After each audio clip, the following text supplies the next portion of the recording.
is Daniel Robinson. I attend AC Flora, and I'm planning to major in geology at College of Charleston. Good job.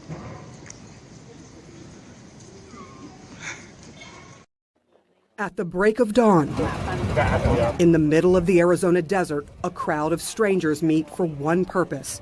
You guys coming out here to help me out, I really appreciate that from the bottom of my heart. To help another stranger, a father desperately searching for his 24-year-old son, Daniel Robinson. Since he was a child, he liked to challenge everything. He was born with a challenge. And I wanted to introduce him to prosthetics because he's born with one hand. We quickly learned that that's something that Daniel didn't want. He let nothing stop him. He decided to be a geologist once he got into freshman year in college. He excelled that, he graduated with honors. Daniel's first job is checking the viability of water wells in the Arizona desert. He loved this area, of course, because of the rock form. You're a geologist, this is the best place to be. But the terrain became a hellscape for his dad when Daniel went missing back in June from his job site. And what number search is this? This is search number 14. Navigating the dangers in the desert, the Army veteran knows firsthand time is of the essence. When I called the Buckeye Police Department, they told me that I had to wait an extra 3 hours because they had a 12-hour, report time when you can say a person is missing. Then I called them back and put in a missing person report. I got very worried. That's when I got very worried. I asked the Buckeye Police Department to go out and search that area. The officer told me that they were going to send a vehicle out there, a helicopter out to search for him. I was relieved. And then he called back an hour later and said, no, it was a no-go. I'm his dad, and he's my son. I've lost all sense of reality. At that moment, I said, you know what? They're not going to look for my son. I'm going to have to do it myself. Before he arrived, police did decide to search on foot and with helicopters. This is the last place your son was seen? The last place. What do you think happened, David? I think a lot happened here. I'm very suspicious. But he doesn't know what. A month in, there's a break in the case, and police call Robinson. I got afraid, actually, that it's going to be some bad news. He said, no, we just found his vehicle. Some ranchers found it, and then at that point, we conducted our investigation and additional searches. What was the condition of the car? If it had rolled over, it sounds like it was pretty bad. Yeah, the car was on its side. The sunroof was kicked out at that point, so he might have exited through the sunroof. His wrecked car in a ravine, both airbags deployed, Daniel's cell phone, clothes he was wearing that day, and a case of water all found at the crash site. But not Daniel. People don't just disappear into thin air. True. Does that sort of feel like what's happened here? Yes. Yeah, it's very, very challenging case. No matter how much the family asks for this to be a criminal investigation, can you make that happen? We can't make up evidence. Absolutely suspicious circumstances related to the case. Frustrated and heartbroken, Robinson hired a private investigator. Where are we going? Down here is where the vehicle was recovered from. Is that the glass from the car? Yes. When you looked at this accident, what are the discrepancies that you noticed right away? I believe it was in more than one collision. What does the data from the black box of the car tell you? That there was 11 additional miles on the vehicle since the airbags came out. What does that tell you? That tells me it was crashed somewhere else. Does that sound suspicious? What explains that? Well, we had the national expert that came in and provided us his findings, and then they ended up speaking to an expert at Jeep, and the expert says, yes, sometimes that happens, and it's not unusual. But the data also shows someone tried to start the car 46 times after the crash. That's something we can't explain. It begs the question, again, the family is saying it's criminal. It's got to be a reason danger. Do something. Right. No, I agree. But we need information. We need evidence. He's got a lot of theories. His words, I think, were, I don't think they cared. What do you say to that? Couldn't be furthest from the truth. Losing hope, Robinson began pleading for media coverage. It literally took 3 months. While Robinson searched for his son, the country became riveted by media coverage of another missing persons case, the case of Gabby Petito. In my situation, people think I love our children less or something, or they're less important. In 2020, more than 543,000 missing persons records were filed. More than 480,000 were cleared. And 40% of the missing are people of color. There are a lot of Gabby Petitos and Natalie Holloways in the Black and brown community. That's why former police officer Derica Wilson co-founded Black and Missing Inc. and says too often their cases go untold. Eventually, local stations did stories and citizens began helping search. Did you know Daniel? No, I just wanted to help. You're just helping out a stranger on a Saturday. Yeah. Why? You know what? I can't imagine what that man's going through. As the search for Daniel goes into its 5th month, another family is in the midst of a terrible mystery for a 5th year. The family of Nikki and Ariana Fitz. Ariana is very energetic, very happy. 2-year-old Ariana went missing under the most suspicious of circumstances in the San Francisco Bay Area in 2016. Her mother, Nikki Fitz, was found in a shallow grave in San Francisco's McLaren Park, but Ariana was gone. It breaks my heart that Ariana's not with her mom and Ariana's not with her family. But it also breaks my heart even more is that I know that Nikki wants nothing more than Ariana to be with us, to be home. Tessa Fitz says she is convinced her niece Ariana was taken by people close to Ariana's mother. San Francisco police searched for weeks. They had some leads, but no arrests. A digitally altered photo was made of what she may look like now. And she's 8 now. I don't want to see this in a picture. I want to see her face in person. Should Ariana Fitz be a household name like JonBenet Ramsey? Absolutely. Why is her case any different from Kaylee Anthony? I can tell you, the color of their skin is the only difference. For 5 desperate years, the family has continued searching using flyers, social media, and Black and Missing Inc. Do you think it has anything to do with color? I try not to put myself in the mindset of the race issue with her media coverage. All I want is for there to be the media coverage for her. I think she deserves that. The Fitz and the Robinsons want only one thing, with hugging their missing children once again. Do you think that Ariana is still alive? I do believe that Ariana is still alive, and it would mean everything to me to know where she is and to find her. I wait for that day every single day. I believe that day will come. How long will you search? Till I find my son. I have to. I mean, he's my responsibility. Sarah Seidner, CNN, Buckeye, Arizona.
Hello, everyone. Dave Robinson here, father of geologist Daniel Cornelius Robinson. I'm here tonight to talk about my son, Daniel, who went missing on June the 23rd of 2021. He's still currently missing, and I'm still currently searching for him. Have done tremendous work out there in the deserts, with the help of many Americans, looking for American scientists.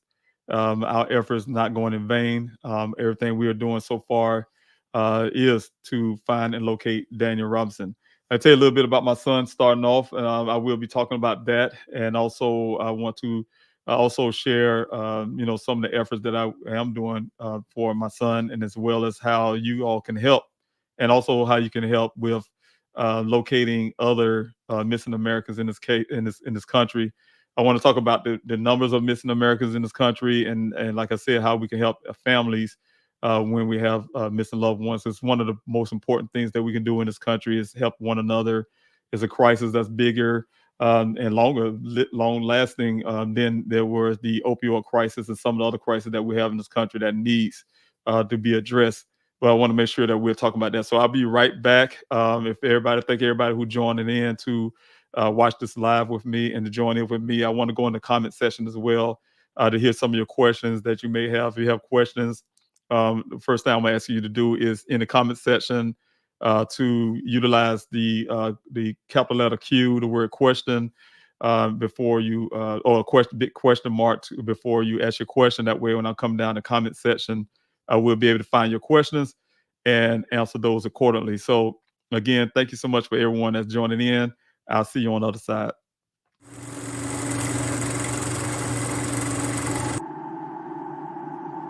When the lights and camera turn off, I will be here. When the interest and conversation fade, I will be here. When there's no one around, a father will do anything it takes to be there for his son, to protect his family.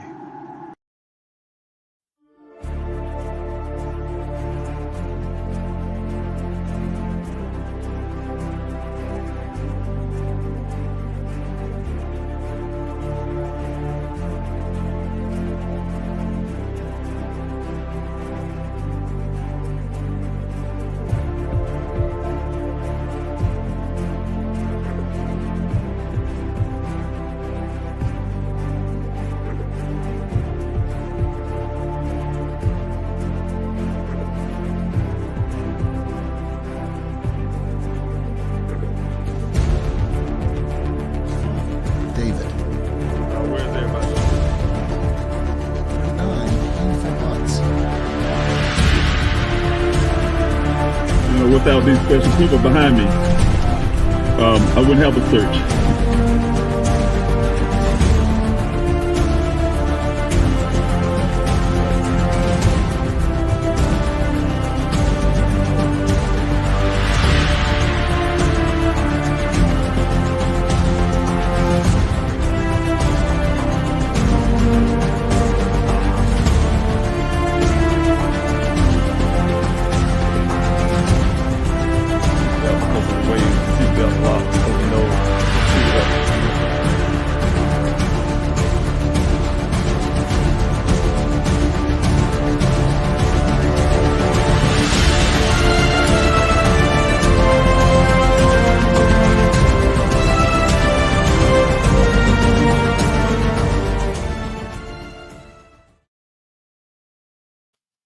Hello again, everyone. Dave Rawson here, father geologist Daniel Cornelius Robinson. I want to start off by just letting everybody know a little bit about my son's case, how it came to be, some of the things that you may or may not know, those who may just first time hearing about my son's case. Daniel, he's a geologist that grew up here in Columbia, South Carolina. Just talk a little bit about Daniel. He's the youngest of his youngest boy of his siblings. Just growing up, Daniel was, first of all, I want to say he was born without a right hand, but that is something that made Daniel even more bigger of a fighter to everything that he wanted to do. He amazed me and his mother, for instance, when he first was born. Of course, parents, we're going to definitely be concerned about his growth and development when it comes in terms to, especially when you go to school and have to deal with children his age. But Daniel, like I said, the resiliency of Daniel, the person that he is, the person that he showed us as a parent, showed us as parents that, hey, look, when I want to do something, I'm going to do it. He plays video games with his siblings, always challenging them and to make sure that, it's amazing if you watch him play. how he figured things out on his own and actually does the job on that, as well as he taught himself how to play the French horn, which was his very first instrument that he learned how to play. He taught himself, as well as he played the trumpet, messed around a little bit with trombone with his brother, and also did a lot of other things while he was in high school. He set his eyes on to geology his last year of high school. It's something that he thought about, but not really was totally convinced on. But he went to college on that, just saying, hey, I want to go out and be a geologist. But his freshman year, he was totally, that he was going to actually do this. But he ended up falling in love with geology in his freshman year of college. Not only did he graduate, but he graduated with honors. To back up a little bit, Daniel's personality, he's a person that has a lot of friends. If you go to College of Charleston in Charleston, South Carolina, you will find that everybody know, a lot of people know Daniel Robinson. Daniel was a person that you can walk, his siblings tell us all the time. You walk down the sidewalk, people always saying something to him. Hey, how you know this person? He's a very friendly, oriented person. He's also, as one of the founders for his fraternity, and just one of those overall all-rounded younger man. He loved to travel. He loves to learn about other people's cultures. He's very family-oriented. Whenever we have issues in our family, Daniel's one of those persons that will come and mend things. He found a way to get inside that gap and bring people closer together. You can see how he brought a nation together of people who helped to try to search for him. But my son decided to go out into Arizona to start his career, start his life. What I like to say, leave the bird nest and start his life on his own. He was very proud of that. Graduated from college. He went out to Tucson to take some type of class for geology. As a parent, we thought he was going to come back to South Carolina and then go venture out and what he wanted to do. He decided to stay in Arizona. He landed in Phoenix, Arizona, where he got his first job in life with a company called Matrix New World. It's also called Matrix Southwest Groundwater. They hired him on as a field geologist, and also called a hydrogeologist. And that was his first job. Daniel, very proud working for that company, a geology company that has a lot to do with what he loved. He loved Arizona because being a geologist, there's a great place for a geologist to start their career. Like I said, Daniel, as in just the whole aspect of just being in Arizona, he's one of the persons tried to even convince me to come out and live in Arizona. He just loved it. He just loved Arizona. He loved the air, the like I said, those rock formations. He always talking about Sedona and some of these other areas in Arizona. But those things came short when he went missing. So to give you a little backdrop on that, my son, he was doing what he does the best, is do his job as a geologist out there in different locations, wherever Matrix New World will send him. On June 23rd, he was assigned to 2 well sites. And I want to back up a little bit. When he's a field geologist, hydrogeologist, he often go out to various well sites all across that desert. Arizona's a desert state. He go out to assess wells, assess groundwater. That's his job as a geologist, to do measurements and things like that to find out if those groundwaters can actually sustain communities. By law in Arizona, these groundwaters have to produce 100 years of water and be able to recharge itself. Being a scientist, his job is to determine those things. That's what he was doing on June 23rd. He got assigned to 2 well sites. The first one, from what I understand, he took pictures of logs, but he went to go check some logs there. But something unusual, he took pictures of the logs. But then he was assigned to a second well site where he would meet another person named Ken, works for a different company called Weber Waterworks. That company drills wells and things like that into the ground. So he was going out to meet that one person. And from from the story of things, my son, I just go a little bit deeper, based on his cell phone. Based on the cell phone, he didn't know what his location was at. He reached out to Ken. Ken didn't answer his phone. Ken then finally reached out back to him. He missed that call, but then he called back and Ken didn't answer. So he sent a text message around 9:28 that morning. I assume to say, where's his location? But I can tell you that, uh, well, I want to say something real quick, and it's kind of dawned on me, but he did make a phone call, I want to say around 9:28. I'm assuming to find out what his location, because he sent a text message before that and to ask where the location is. Ken didn't respond, so that's when the phone call came. But the story from Ken was that my son met him out on Sun Valley Parkway. It's a long road that's outside of the Sonoran Desert. It's in the Sonoran Desert, but on the outside of the remote areas of that desert. He met him out there on Sun Valley Parkway on the entrance way to get to this well site. According to Ken, he talked to him for a quick, brief moment. My son hopped in the vehicle to follow him into this desert. They drove 1 mile west, 2 miles north to get to this well site. Once they got to that well site, it was at 9 o'clock that morning. Ken said that my son had left at 9:15. The story behind it, he said, hey, my son waved off to him, drove off, and never to be seen again. Sometime later, he said he went to go look for my son, follow some tracks on the road. And I'm just going to give you the side of the story. He told me personally that he stayed left of the tracks so he didn't disturb them, that he followed Daniel's vehicle tracks. And when he got to the T-junction area when they made that turn to go north, he noticed that the tracks went out west instead of going east back towards Sun Valley Parkway. He followed those tracks until, well, I want to back up a little bit. When he got to T-junction, he said he followed tracks going out to west, but he didn't want to. He said he told me that he knew he didn't want to disturb those tracks, but he knew that this case was going to blow up and become national, and that law enforcement would come looking, and this case would be national. But he followed those tracks until he got into, going out west, and he made it to this gate. He went to the gate and followed, went another mile or so, and he came into a clearing area where he got up on a higher elevation to see if he could see Daniel's vehicle from afar. And he didn't find his vehicle, but he said he marked these rocks with red paint so that law enforcement, when they come looking, they would can know where to look or something to the effects of that. So again, that was his story of what happened. But as you guys know, that Daniel hadn't been seen from June the 23rd of 2021 after he allegedly met with Ken that day.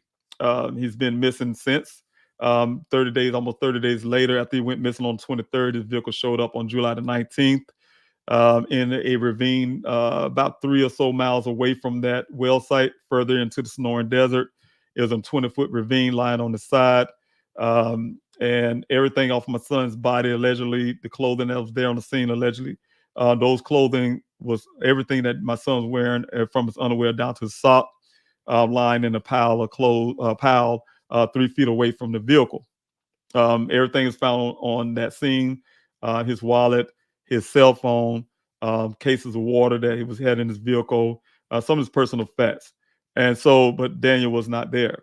Of course, all the airbags been deployed, suggesting that multiple people was in the vehicle, and also, some of the other information that we found. But law enforcement did not see foul play. Detective Biffin told me in a phone call that he see no reason to have done forensic work on the scene. They did not do any forensic work on the scene on July. I think it was the 22nd or 23rd. I definitely had to force law enforcement to hold a vehicle for another day to do fingerprinting, at least fingerprinting. But what they ended up doing was swabbing the steel wheel, the shifter, and the door handle. And to which today, as of today, here it is, 2024, they have yet to process that, to see if it matches to anything or any of that, to get any type of answers to even just the passenger, the driver's side. But that they neglected to do the airbags. They neglected to do the passenger side to see who else was in the vehicle, those type things. And those are things I'm battling right now to get law enforcement to do. So what I want to skip, instead of giving you the whole story, you guys can follow that on the on many videos that I have here on the Please Help Find Daniel YouTube channel, as well as some of the other social media. If you guys have questions in the question comments, like I said, I will answer those tonight. Just go into the comment section, and when you do have those, just put the word question before your question so I can see those, and also or a question mark or capital letter Q or something like that, so I can know those are questions, and I answer your questions as I'm coming down. I'm trying not to stay on too long tonight, but I'm gonna stay on long enough to answer some of the questions. But yes, I want to say up front, my son's story is still alive and well. I still need your help and your love support to keep Daniel's case out there. One thing that's a lifeline for a family, for any family, not just my family, is to have your support, sharing Daniel's story, sharing their stories. Make sure that we keep law enforcement engaged. Like I said on that introduction, when the lights and cameras turns off, I will still be there as a father. But what happens is with families, many times, we have thousands of families go missing, people go missing. But what happens with law enforcement, if they see the interest fade away, they see the family kind of walk off and things like that, they give them shade to call it a cold case. They're no longer putting emphasis on that case. They're not putting big efforts on that case. They move on to something else. And so I'm not letting that happen to Daniel's case, especially when I have evidence everything we know about Daniel's case came from my own investigation. It didn't come from law enforcement. The 11 additional miles, the 46 initial cycles after the airbag deployed, all of that you heard about Dane's vehicle, for instance, came from my own independent investigation. And we have more. We have the airbags that law enforcement refusing to process. We have the vehicle that law enforcement refusing to fully process. We have the clothing that the family we don't identify. My daughter, Daniel's sister, don't identify the clothes. She see them almost every day. But they're saying it's his clothing. Let's process those things to get information from those clothing. Law enforcement refusing to do so. Don't know why. I always felt, and this is my own opinion, some form of cover up on this whole case, but that is my own opinion. But we don't see any evidence of law enforcement really trying hard to find answers when answers are right there. Only if they do the processing, only if they look for the leads that they say they don't have. We have no more leads in the case. You have leads in the case if you were to process and do the work that I've been fighting for almost for over 3 years now. So again, I need you guys to continue to support, continue to share, continue to talk about Daniel's case, continue to go on the website. Please help find Daniel, which I will be putting up here shortly, to ask for those flyers, because we need those flyers out there. There's room. There's a lot of people maybe listening right now, never heard of my son's case, don't know the details. But there's people that need to learn, know what's going on with Daniel's case, because it helps. Trust me, it helps a whole lot. It helps the family a lot. Like I said, it's a lifeline. Let's say Daniel's being abducted or something happened out there in that desert, and he's somewhere across the country, and those flyers make it out there, and somebody recognize something, because we have human trafficking going on, we have all kind of things going on out there, and if somebody recognized and saw something and heard something, those flyers actually help. So if you guys can, it's free to you. It wouldn't cost you a dime. You can request those flyers and we can send them out to you. But if also you want to help me with resources, because it does cost to print, I also have an option for you to print those flyers out yourself. That'll help. And also I have other things I'm doing also to locate my son, and also to continue to press law enforcement to stay active in Daniel's case. And that is the mail-in protest, the protest for what I'm asking for is in the process to fully process that vehicle, process, by the airbags, the clothing, and take some into consideration all the information I found out about Dane's apartment, all of that. And so to force law enforcement to do the work that they should be doing, should have done a long time ago, not to pat themselves on the back to say we did X amount of searches, we swabbed the steering wheel and the shifter that they never processed. That's not how you do a case. That's not how you treat a family. They would not treat a law enforcement officer. If it was Chief Hall, who was chief at the time, it's his son that went missing out there in that desert, there would have been no question. It would have been deemed a criminal case without the quote evidence that he said had to be there. They would have been processing that vehicle fully. If it was a law enforcement officer, same thing. They would not say, hey, well, I know it's my son, but we have no evidence of foul play, and that's all we can do. We're just gonna swap the steering wheel, the shifter, and the door panel. It would have never worked that way. So we want the same treatment as if it was one of their own, and that's what I'm pressing for. So again, I want to go real quick to the comment session. So I got also some of the questions, because I got a few things I want to talk about when it comes to missing Americans, and I want to make sure that I'm putting that out there first, because it's very important. Things that could have happened in my son's case that could happen in the future. So I'll work with that. I have Esther. Thanks so much, Esther, for being here, and thank you so much for constantly being the support to everything I do. And I truly appreciate my efforts from day one. You have always been here to support, so thank you. Also, Brooke, thank you for being here, praying for you and your family as always. And I thank you. We need all the prayers. I believe in prayer. I'm a man of faith, and I believe in prayer. Prayer changes things, and I can say some things about that as well. How prayer helps. And how a lot of people say, hey, you believe your son, you're going to find your son. I still know I'm going to find my son. I still have that faith, and I have that prayer that's behind me that would say those things will happen. Why you ain't find your son yet? I always look at life like this. For me, I wanted to find my son from day one. I left South Carolina to go to Arizona when law enforcement tell me they weren't going to look for Daniel. He's a grown man. He can disappear if he want to. That language caused me to hop in my vehicle and drive 2,000 miles to get to Phoenix, Arizona, to go out there to look for my son. And one thing for sure, regardless of the fact, when I got there, my mind was I was going to find Daniel on day one. Day one turned out to be 3 years. But you see what happened in those 3 years. Like I said, I'm going to find Daniel. It's taken me some time.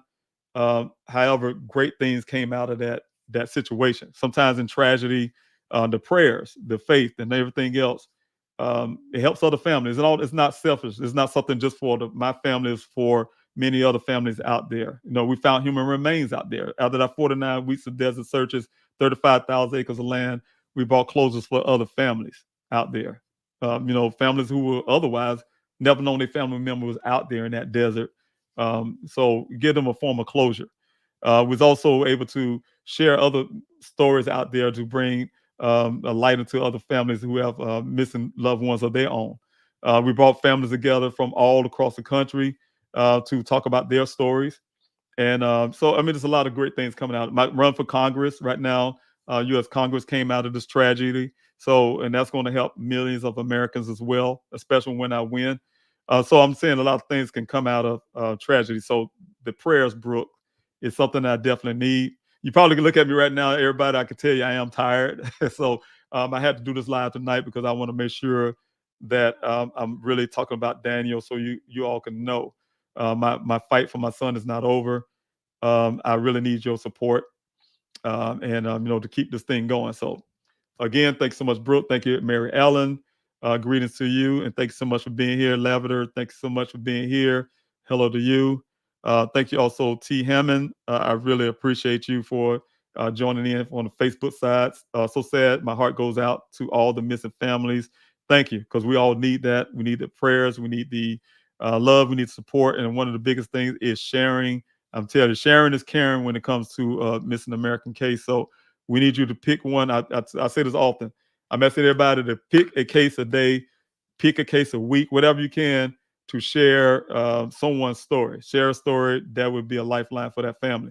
Also, thank you, Kim, for being here. Thank you for your prayers. Anna, thank you so much. I'm going to tell a bunch of channels that I follow on missing children. Please let me know their information so I can help get their loved ones found. This is all the channels do. This is all these channels do. One is JLR. I'll keep that in mind. Thanks so much, Anna. I truly appreciate you for being here and supporting. These are some of the great people who would love to tell a story. They are for the families of the lost loved ones. Sending your family prayers. Thanks so much. I really appreciate, again, everybody. I really appreciate those prayers. Thanks so much, Melissa, for being here. I really, truly appreciate it. And I think I saw JR speak about this case before. And Jay, I need to look that up. JLR. I will look that up as well. Thanks so much, Anna, for putting that out there. Jason, thank you so much for being here.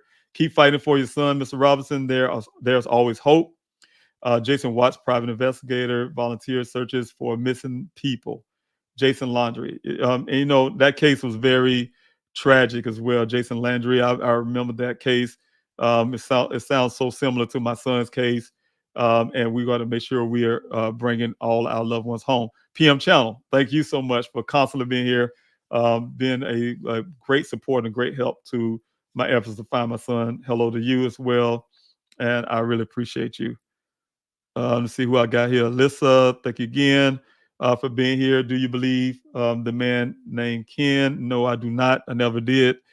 His story do not fit my son's. It don't fit a lot of things. To talk about Ken, it didn't fit my son's phone records. Like I said, he said that my son was there from 9 o'clock to 9:15. My son made a phone call at 9:28, and that text message also asking how to even get that place would not fit that timeline. And also the fact that he changed his story. He told the first officer 9:15, 9 to 9:15, and then he later changed the story to the second officer to the way I only could look at it to say, oh, it was at 9:30. That my son met him on Sun Valley Parkway. So, it's those type things that's really bothers me of that. Also, like I said, everything on this phone don't match the storyline. Also, the fact that I took notes. You guys could look at the picture. I took notes and had eyewitness, hearing witnesses as well to say the things that he told us, the things that he knew this case was going to become national, that law enforcement was going to come looking. He stayed left of the tracks, though it wasn't. I mean, it's impossible to stay left of the tracks to go down these little narrow dirt road, and also the reason why he was doing that. Also, the fact that he's saying it was raining one minute, then the other minute it was going to rain. It is so much. And then if you was to follow his story, it ironically leads you to where the vehicle eventually going to be found. So, it's a lot of that went down, and I say again, law enforcement purposely leaving those things out. They purposely putting narratives that my son somehow was depressed. They're purposely sensationalizing this case about a young lady. They're purposely doing a lot of things that I saw, in my opinion. So again, no, I do not believe his story at all. Excuse me, everybody, I'm losing my voice. I've been talking all day, so I'm losing my voice. Mary Ellen, thank you so much. Person missing, but not foul play in a desert. Shaking my head. Yeah, they didn't even try to look at his foul play. My investigator gave them evidence, and this is fun. This is the kicker part, you guys. Before there was any type of forensics evidence, or anything that we collected to give the law enforcement. Law enforcement stance was, for whatever reason, when that vehicle showed up on that scene out there, the first thing that happened, they told the rancher that whatever you do, don't alert. Now, I'm gonna back up a little bit. My searches out there in that desert was almost every day before that vehicle showed up. I had hundreds of volunteers on that ground looking. Some may have went over that area where the vehicle was found, but because we had this thing called hasty searches at the time, everybody's hiking, just looking for Daniel, because we was on a rescue mission. But when that vehicle showed up, like I said, the rancher found that vehicle on July the 19th. He was out there on July the 17th, right there in that same spot where that vehicle found. He said the vehicle wasn't there. And the only reason why he explained to me he was on that ravine where that vehicles are found is that his cattle come through there. He's tracking his cattle. He's a fourth generation cattle rancher. Cattle's going down through that ravine. That's the travel path they go because the least resistance. They go down, go south. It's a corral that's down south where they feed, and they normally head that way. He came through there to see if they came through yet. They have not. So he came back on the 19th. The vehicle was there. And he told law enforcement this. Law enforcement, you see it's not in the report. They refuse to put that in the report because it's against their narrative. It's an eyewitness report. The other part is, when people ask them a question, when they did what they call is a Civil Air Patrol search, they used a aircraft that went over that spot. They had people on the ground over that spot, and they didn't find that vehicle. The vehicle wasn't there, right? But then when people ask them, well, how you did that search and went over this area and the vehicle wasn't there, but now you're saying it was there for 30 days, they say, oh, the lush, it was so thick and brush was so thick and whatever. And if you guys see the picture, there's no brush thick. It's a blue vehicle in the desert. Nothing blue out there in the desert but that vehicle, right? If that was the case. The vehicle wasn't there. The other part is the fact that they what they were saying before they did any forensic work that I requested was they said it was there for 30 days. I'm like, well, how was it there for 30 days? They told me because we found a hard hat with rainwater in it, right? It's 30 days it's full of water. It's full of water. It's 30 days, rain for 30 days, and the hard hat. I'm laughing because I did a hard hat test because I'm telling you what gave them away was the fact that there was a business card inside that water in that hat, and that business card was fresh. It wasn't torn. It wasn't, if you put paper in the water for a long time, it started getting mushy. It wasn't none of that. So they kind of messed up on that theory. Make a long story with that. What I'm saying I'm going at is in my son's case that my investigator, once I hired them, because their theory was Daniel wanted to join the monastery, become a monk. And that's the reason why he masterminded this whole setup to crash his vehicle down there just to disappear from his family. I got my own private investigator, and that's how we found all the other information. We shared that with law enforcement. We shared the 11 additional miles. We shared the 46 initial cycles. We shared the damage on the vehicle not matching terrain. We shared the red transfer pane, nothing red in the desert. This vehicle was crashed somewhere else and then planted there. Law enforcement refused to accept what we have, and they decided to get their own investigator to say what they want us to hear. The way I take it. So to back up a little bit further, to make you guys understand this case of why it's so complicated, is the fact that even with law enforcement looking at everything that happened at the scene, they didn't want to do forensics at all. Even if with the information that was able to give them, one thing for sure, they was on their stance to say, hey, look, it was there for 30 days. They've been wanting to be there so bad. I say it was the vehicle showed up on July 19th. Here it is on July the 22nd. I had a meeting with Chief Hall and his whole entire staff in their office. And what they did, this is the funny part about it. What they did was say, hey, well, he's the only one driving the vehicle, had to be there for 30 days. They feel like it was there for 30 days. They refused to stop on that. They still was having this little thing where they wanted to keep it there for 30 days for whatever reason they wanted there. Now, when I got out of that meeting on the 22nd, I still had my searchers to look for my son. It was coming up that Saturday. I think that meeting was like on a Wednesday. Then I had to go out to a search on that I already had planned that Saturday. The crazy part about it, during the time, I had a person working for me that had some affiliation with law enforcement. He don't think I know that. I call him almost like a mole. He was there to aid me in my searches. But at the same time, he had real full connections with law enforcement. And what ended up happening, we planned. We always plan every Thursday. We plan out what we're going to do on Saturday because we want to keep the volunteers safe out there in that desert. We want to make sure we're planning where we want volunteers to be. So we had all that stuff planned out for that Saturday. But when that Saturday morning, he called me, he said, hey, David, I came up, I found a new spot where I want the volunteers to go. There's a bigger area. He called it the quarry area. Volunteers can park out there really good, get more people out. And I was like, okay, that's great. But I didn't know where to go in this area. So he said, we're going through the same gate, but he'll have somebody there to help me get to that gate. And then we'll help the volunteers to get in that area. He was late. He'd never been late before. He was late, and I was trying to figure out what happened. I was able to get the volunteers down in those areas. And lo and behold, he showed up. He often drives a vehicle that looked like a law enforcement vehicle himself. He had one that looked just like his following behind him. And when they got to us, it was Chief Larry Hall at the time. Chief Larry Hall decided, and here it is, my daughter and I was sitting out there. We're a family now. I never, to that point at that moment, did not see Daniel's vehicle where it was. They never took me to the scene where the vehicle was found. They never told me where it was found other than a map they gave me at the police station, say this is where the vehicle was found. But when he got that vehicle, he looked at me because he saw me in the meeting that Wednesday, like I said, hey, how you doing, Mr. Robinson? And just walked past me. And then he started yelling out to the volunteers and saying, hey, y'all want to know where that vehicle was found? And my daughter and I looked at each other like, okay, well, they didn't have the decency to show us where the vehicle found. We didn't know where it was found out there in that desert. And so we followed him. He was walking to everybody like the Red Sea, like Moses in the Red Sea. We made it over to the ironically to the place where this guy asked me to bring the volunteers is right over here. You didn't have to walk far. It's right over the hill where the vehicle was found, right? We get into that little area. Chief Hall was sitting there pointing down the ravine to say, oh, the vehicle's right here. I was here and the vehicle was here.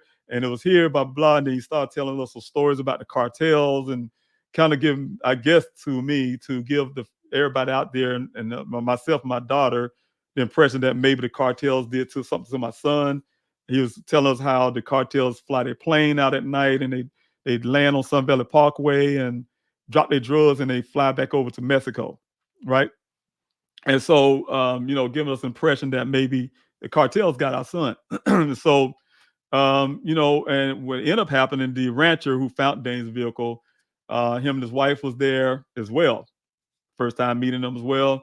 My daughter tapped me on the shoulder. Dad, this guy said he wanted to speak to you. I went to go talk to him. He introduced himself as the person who found the vehicle. He said he was the rancher, and he yelled out real loudly. I don't know why Chief Hall telling y'all that's where the vehicle, it wasn't found there. It was found down here. He pointed down a different ravine. And the reason why I knew he was pointing at the right place because in that picture that law enforcement gave me of that ravine, there was a burnt up cactus sitting there, and as well as the glass on the ground in that picture. And when I looked down that ravine, I seen the glass that was on the ground from the allegedly from my son's vehicle. There's no evidence of that. And when Chief Hall heard him say that, Chief Hall turned red in the face. He shut up immediately and walked past everybody, disappeared in the wind. And for 49 weeks of searches, he never came to a search ever again. And the way I took it as a family member, I took it as Chief Hall came out there to sell that story because they was out there for that whole time from that point, selling the story that my son's vehicle was there for 30 days. Against all evidence, the vehicle was planted there. Against everything, they do everything they can for the public eye to say that vehicle was there for 30 days. For whatever reason, defying the eyewitness of the rancher, defying the evidence of the vehicle that my investigator found and we found about that vehicle, defying the information that I, as a witness, as a father who came, the first thing I did when I got to Arizona is want to look this man, Ken, in the eye to tell me something about my son, that I was a single parent. I know if anybody know my son, I know my son, the way he thinks. Telling me my son somehow came to him and said, I'm sleepy and I want to go back to Phoenix to rest. If my son was that sleepy and he didn't want to be that today, he wouldn't have went to 2 well sites. He wouldn't even went to the first well site, first of all. The other part is the things that he told me that was contrary to what he told law enforcement, and I shared that with law enforcement. You don't see that in the report. They're pick and choose of what they wanted. So what I'm saying is to get to the bottom of this, you guys, is that there's a lot of evidence out there, a lot of evidence of foul play that law enforcement is out of purposely ignoring for whatever reason, and then trying to make sure there's a narrative there to support their theories without evidence, so that it was there for 30 days against their own searches, against the eyewitness of the rancher, against the evidence that's on the vehicle, against the 11 additional miles, the 46 initial cycles. Could you imagine someone cranking up a vehicle 46 times while it's lying on the side? It defies logic. It defies common sense. It defies all of that. But that's what law enforcement wants you guys to stand on. That's what they're standing on concrete on. And not only just law enforcement, not just Buckeye, but it's also a kill of the FBI Department of Phoenix over there, defying logics for whatever reason. And that's what I have to stand up against. And that's why I constantly need your support. So again, that's what always happened in my son's case. And it made me weary. I'm still fighting. I'm going to continue to fight for Daniel. But I'm going to go back in some of the questions you may have. I see a couple letter Q here. Thank you, T. And thank you so much for your support. Did Ken take a polygraph test? No. I'm going to tell you something, everybody, too. In Daniel's case, Daniel Robinson, geologist Daniel Robinson case, only one person, well, 2 people I know of, even being at the police department, ever being in the interrogation room, and there's only 2 people, know who the 2 people are? Is myself and my daughter. We're the only 2 people that I know in this whole case who law enforcement took through the back door to put us in the interrogation room and to question us about Daniel's case. Getting information like they told you in the public, say, oh, we obtained phone records. They did not obtain phone records. Know how they obtain phone records? I wish I had the phone. I think I had the phone somewhere here.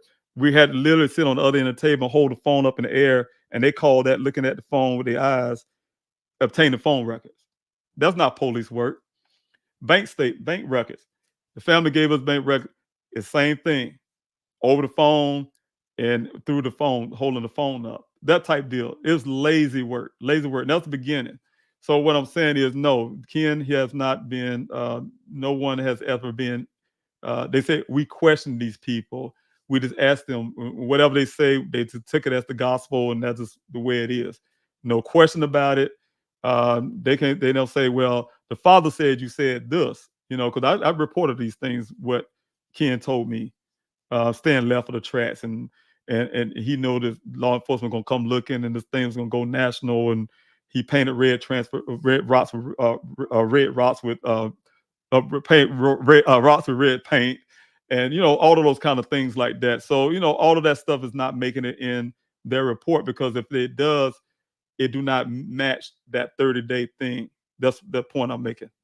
Question here, PM channel. Question: has there been any new information from the evidence of your investigation? Evidence still need to be processed or forensic? Yeah, that's the thing. And I'm sure they're waiting on that and they're hoping for that. I have people who holding that vehicle, and I can't be honest with you all. It's costly. It's costly to a point where I have a lot of other things to take care of, and it's almost nearly impossible to maintain keeping that vehicle in storage, and also impossible to keep Daniel's other items in a way, the way I have to store those things. There's two different storages to store those things properly, because Buckeye Police Department has damaged Daniel's case so heavily. Can you guys imagine that when I had that meeting on the 22nd, I believe it's 22nd or 23rd of July, that same day they gave me everything in evidence badge marked for safekeeping, meaning that they didn't do no processing, they didn't do anything. They just grab Daniel's thing, throw it in the bag, and say he's coming back butt naked in the woods with all his clothes in the 118-degree weather. He's come back for his things. I'm giving it to the family. And so what I'm saying is, could you imagine all that stuff that they gave me? Everything they gave me, they damaged Daniel's case. They damaged the chain. It's called a chain of custody. A lot of things I learned just doing an investigation in my son's case on my own. I learned a lot when it comes to how law enforcement supposed to do things. I learned about the chain of custody. I was out there for a while asking you guys help to do forensics on my own in my son's case. Had to start off with the cell phone first, and asking for money to try to do, but I'm glad I did not do the process of all this stuff, because that would further damage the chain of custody. And the reason why I'm saying this, I try to my best to keep the integrity of my son's case. I have not even seen that vehicle personally with my own eyes, but 2 times. And the 2 times I saw it, the first time I saw it with the Buckeye Police Department chief investigator and Detective Biffin, and the second time was with my investigator. But each time, Detective Biffin, for whatever reason, wanted me to touch that vehicle, and I didn't. My investigator at the location where it's stored at, he had to go in there to do some things, and I had to stay back a certain distance. And that's all for the integrity. Like I was saying, the chain of custody had been damaged because they gave that vehicle over to me right after it went missing. I mean, here it is, found on July the 19th. July the 20th, they gave the vehicle over to me. I had to force them to hold it for a few days and to figure out where I'm going to put this vehicle at. But then I ended up having a meeting on the 22nd, 23rd, and then they held it for a little longer to do that fingerprinting thing, what I asked them to do. So what I'm saying is, they messed up. They damaged my son's case. So if someone came and said, "Hey, yeah, I did XYZ," any defense attorney would be able to get that person off by the way law enforcement handled my son's materials. And so that's the point I'm making. And so what I'm trying to do is keep what I can, keep the integrity of Daniel's case. I cannot go out and say, "Hey, I'm gonna get this forensic done at some lab somewhere," because if God forbid, if something happened, the foul play really means that something devastating happened to my son, and somebody's responsible for that. I want to make sure that person's my Daniel get the justice that he deserves in that case. So that's one of the reasons why I'm really hesitant on doing it outside. But at the same time, it's coming to a point where you keep pushing the corner, and I'm sure law enforcement purposely doing that. He's gonna run out of money to store these things, or he's gonna do it himself, and that'll get some things off the hook. Also, Anna, Orlando, thank you so much for being here. I don't understand why the police didn't take fingerprints. I'm so sorry. I would definitely be telling people that I follow. Well, I never understand that. Like I said, I had to literally ask for fingerprinting because I'm not. When I first met with law enforcement, I don't know what to ask for. I'm a family member. I'm not an investigator, so I know a lot now, but I didn't know then. And the first thing I could think of say, well, fingerprint. And the reason I asked that because they've been smart mouth with me. I'm like, well, how you know my son was even driving this vehicle? And the detective sergeant, I think his last name was Hanneman or something like that. So, where's your son's vehicle? He is obviously he was driving it. I mean, who would say that to a family like I'm some idiot dummy or something? What I'm saying is, if you're a law enforcement officer, that should never come out your mouth. That means that you don't give a care about anything, because the evidence would have been, yeah, how we know your son was driving it. All the airbags in that vehicle was deployed. Let's find out if your son was actually driving this vehicle. Let's that airbag hit something. Airbags, when it hit anybody, is going to take some DNA off. Let's process this airbag and see if it's indeed Daniel Robinson's DNA or somebody else. Let's look at the airbags on the passenger side and see who else been riding in this vehicle with Daniel Robinson, because why the airbag deployed? The back ones, everything, right? So long story short, they're refusing to do that. Just hey, look, I was gonna swap the steering wheel, and they still, like I said, not processing what they say they swab. I really doubt they really did it, but they say they did. What they have done is ask me like almost a year later, almost 2 years later. Um, I'm just saying, this is some incredible stuff with law enforcement. You swabbed us on in the month of July in 2021. They came to me almost, I think probably almost a year or so later, to ask me, after they realized and they knew that I dismantled Daniel's apartment because we could no longer pay the rent, right? We had to let it go. And dismantled his apartment. As soon as I dismantled his apartment, put his things up, got rid of things. I mean, it was the hardest thing I ever had to do in life, throwing away things that, I don't know if he want or not, those type things, just to make sure we get everything we needed in the storage. It's a rather emotional thing at that. But they called me almost 2 years later and asked me, do I have a razor that belongs to Daniel that he was shaving with? So we could compare what they say they did on that door handle to see if it belongs to Daniel. I mean, who was around for years with a person's old razor they've been using on their face or something? I mean, it's stupid stuff like that with law enforcement. When they had the opportunity to do it in 2021, when his apartment was there, they haven't even gone in his apartment to even look for evidence of foul play. My investigator had to go do that. Law enforcement didn't care what happened, despite of the fact of we had evidence there was given to law enforcement at the time that somebody was fumbling around in his apartment. That type stuff. Like I said, they don't want to find these answers, and they'll go to public and say, "Well, we don't find it. We need more leads." You have the leads, but they don't want to work on those leads. Every point, everybody get what I'm saying. So that's what I've been fighting against for these last 3 years. So again, I don't understand it either. Why they would not do certain things, and I'm still fighting for that. Bible study. Thanks so much for being here. We'll be praying. God knows the truth, and He does, and He will bring it to light. My darling, thanks so much. Dear Lord, please bring this wonderful young man, Daniel, home soon. Thank you. Amen. Thank you so much. Yeah, he's wonderful to us. Family very much loved by us. We miss Daniel. I know I miss my son. I miss my 2-hour conversations that I have with him every week. I miss his questions, and I even miss him aggravating me sometimes. I miss the everything about my son. So again, and I know his mother do too. His mother's Southern. Just because I tell you guys I was a single parent. Daniel's mother loves him too, and she was there for him too. She's been doing a lot of things herself as well as a mother. So don't think that she was absent in his life, but she wasn't. So I want to make sure people know that it was a very difficult dynamics we had at the time as a family, but definitely Daniel's mother and everybody else close. So they're suffering. They're suffering just as much as I am. His grandmother, he got grandparents on both sides that love him. He got a grandfather. He has cousins and uncles and aunts, everybody, friends, if you name it. We all miss Daniel. We know exactly what type of person he is.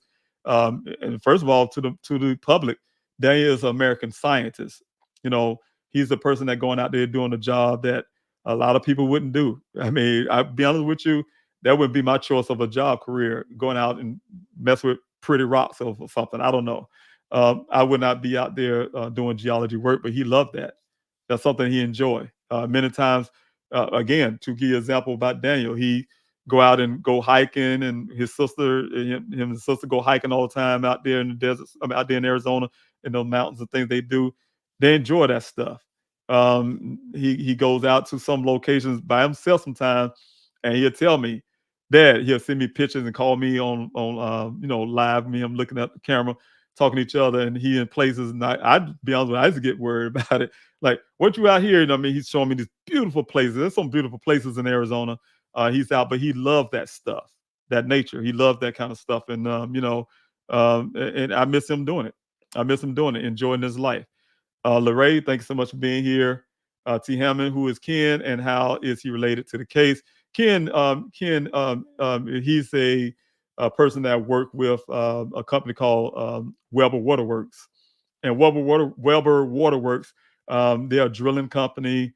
They drill wells often for communities in Arizona by law. Every community built had to have these groundwater wells, and it's a desert state, so they had to get their water from the ground a lot of times, and for the Colorado River.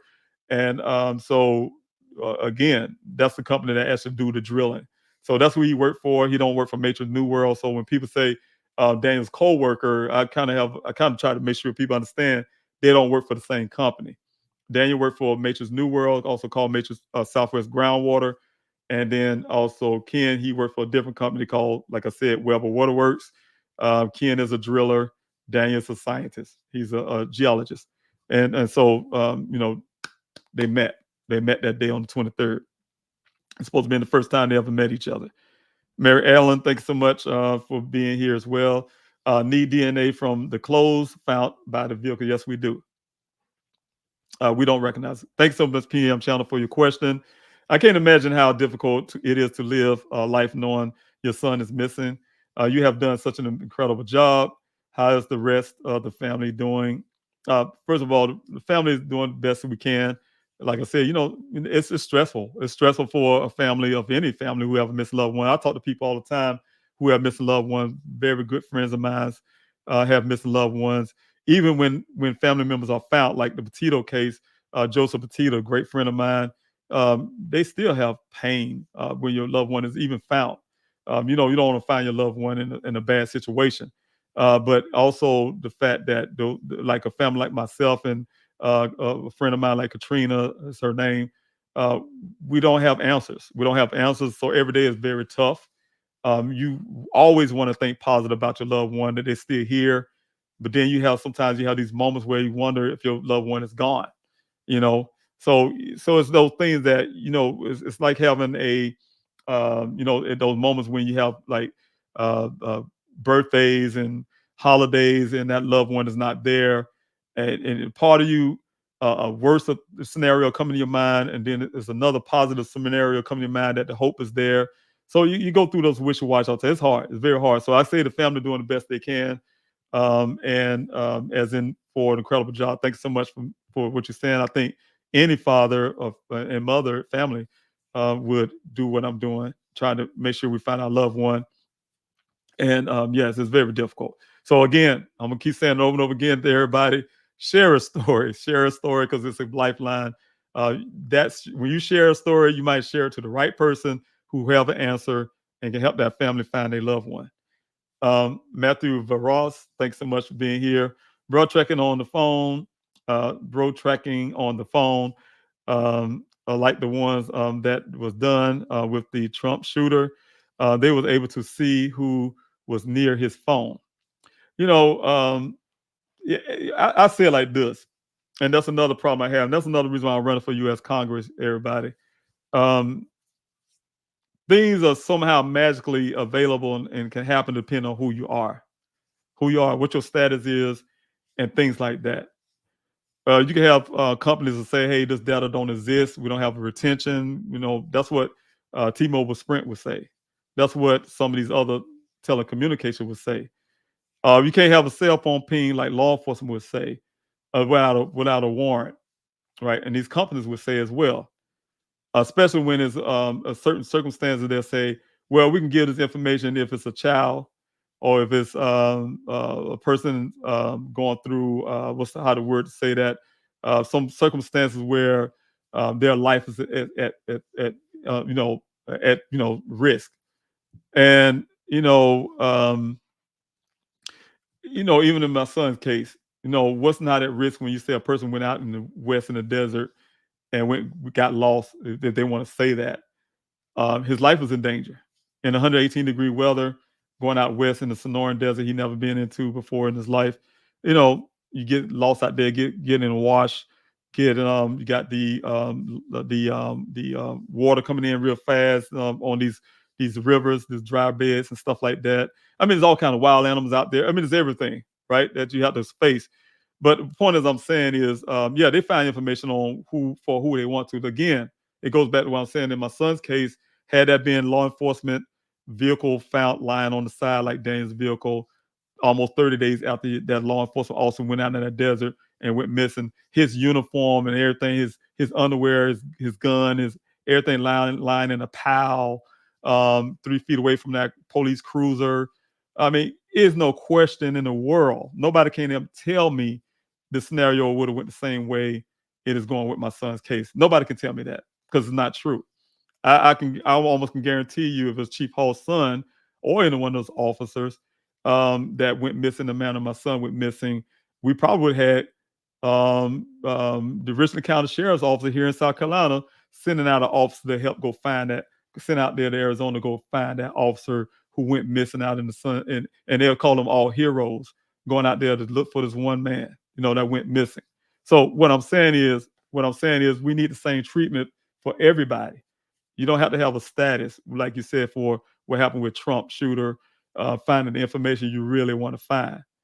The data is there. The information is there. Nothing you put on social media, nothing you put out there, no cell phone information, all that stuff is available. They just don't want to get it. And if it costs them money, then they're definitely not going to do it. They don't see the importance of who you are. They're not going to get it. So we have to fight for it. And that's what I'm going to Congress for, to fight for those things for not just my son, but for all the Americans that's missing out there who deserve to be treated the same quality of care in a case that they would do for their own, the blue. So what I'm saying is that's what I'm fighting for as well. So again, tracking phone is there. The data is there. The information there. I learned a lot dealing with the senators in Arizona. I learned a lot dealing with those telecommunication companies, a lot, their policies that they hide behind and things like that. But at the same time, they sell your data that belongs to you to other people, but they won't give it to you as the consumer who the data actually belongs to. You pay your monthly subscription. It's your data. You should be able to get it anytime you want it and need it. So especially in circumstances like a missing American case. So I would be fighting for that. Again, thank you, Marlon, and thanks so much. P.S. Hit the thumbs up to get that. Thank you. I really appreciate it. And everybody hit the like, share, subscribe button as well. I forget to say things like that. My mind is always on getting the information out, but I never, sometimes neglect to say those things. But definitely want to get Daniel's story out there a lot farther. So it's important for you to hit the like, share, and subscribe, or make a comment, thumbs up, like you're saying there, Marlon. And that helps a lot. That helps with the algorithms to get the story moving, keep it moving. So I really need Daniel's story out there. Also, Lenore Quinn, thanks so much for being here. Why don't they test the clothing? That's weird. And I still holding on to those. I don't know how long DNA stay on things, storing the proper way we can. I can tell you, if anything is ever lost, we only can blame that on law enforcement. We can blame that on the FBI department, Phoenix Air branch office as well. I reached out to them as well. Akil is his name, I believe it is how you say his name. They're all responsible as well. Also, we have T. Hammond, LeRae Hetfield. He was at worksite. Daniel went missing. Okay, yes, here's the guy that claimed that, if you're talking about Ken, he's the guy that claimed to see my son last. There was another person that was debunked, and there's also some stories behind that. But definitely, he's claiming to have been the last person to see Daniel, and his name is Ken. I will put his last name out there, which I could, because he's on HBO giving stories and all this kind of stuff. So he put himself out there. Jackie Benz, thanks so much for being here, praying for Daniel's Fount. Again, need those prayers. Thank you, Melissa. I really appreciate it. JLR Investigates. Thank you so much, Mary Ellen. Anybody else have any questions, please hit those, like I said, that big question mark before your question, capital letter Q, because I'm going to go down a little bit faster, and I don't want to miss anybody. But I see Cher here. Thanks so much for your question. Any background investigation on that man, Ken? Well, I have did my own investigation. I know some information about him. I know a lot about Mr. Kent. But yes, we're still investigating. I know on my behalf, I'm investigating. I can't speak for law enforcement. Like I said, I doubt it. I doubt they're doing it. They just take his word for anything he says. And thank you, Travis, for that super chat. I really appreciate that. I really, again, it helps with the morale. I say this often on my lives. Whenever y'all do the super chat, that really helps. I really really appreciate the support. It really, like I said, right now I'm tired. I'll be honest with everybody. I'm tired. When I have to do the lives and bring up these stories about my son, it's painful to tell my son's story over and over and over again. People say, "How you do this for 3 years, telling that story over and over and over again?" It becomes repetitive. You can do it, but it's painful at the same time every time. Because at the end of it, you're always reminded of the fact that when I get off this live, I have to go back to the reality that I don't have Daniel to talk to. I have to go back if I have that urge and have to hear my son's voice. I have to go back to old voicemails, some video that we recorded, things like that, just to hear Daniel's voice, to remember what it sounds like. Because you say to yourself, you don't want to forget how your loved ones sound, right? And so those are things that we have to rely on just to keep going. And so when I see things like this, it's a morale booster. That's something we like to say in the military. We out there in Afghanistan fighting for the country. We need morale boosters all the time. When we lose a soldier, for instance, and our morale get low, we can't call our families. They give us a blackout. We have to sit around the fob and wait till the family is notified before we can actually call and just call our family members and tell them how we feel, for instance, right? And a lot of times we don't get to do that. We have to keep it pushing, but we need things that boost your morale to keep the fight going, right? To keep it going. So Travis, thank you so much for the super chat, because that keep me going. I really appreciate that. Dory, thanks so much. Abel, thanks for being here. Is there anything we can do here in Phoenix to support your push for law enforcement to look over test evidence? Yes, and this is one thing. I'm glad you say that, because what I'm going to do is I'm going to share screens with you to go to pleasehelpfinddaniel.com. For everybody who's listening, you can do the same thing. Pleasehelpfinddaniel.com is where you can go to support, to help. And I'm gonna pull it up fast so you can see it here. Pleasehelpfinddaniel.com is where you can go to support and help. First of all, for everybody, and this is for anybody where yet. What I'm gonna tell you right now, you don't have to be in Phoenix, you don't have to be in Arizona, you can be anywhere to support what I'm doing here. Sign the petition. We all can do that. Definitely need everybody to put their voice to this petition. My goal is 150,000. I'm still at 132,229. We need that petition, right? And also, let's say we go back to the website here. We have the volunteer search. That's a tab that's been sitting there when I used to do the searches, so that's still there. In the event if I ever do a search again for Daniel out there, and there's a little small pockets that I never did get a chance to go to. Volunteer to search in other ways. If you need, I need support. I need support from people who have different skills. If you have some skills with, anything, you click on here and all the information there to join in the efforts to help find my son, whether it's marketing to, event planning and things like that. I really need your support when it comes to that as well. So again, that helps. Also, you have to print the flyer, like I was telling you, for those who want to help with resources to help me out, and you want to print the flyers yourself. This is the PDF for that. You could print the flyers out. That would, like I say, again, help. And as well as if you were to request the flyers, this is free of charge for anybody.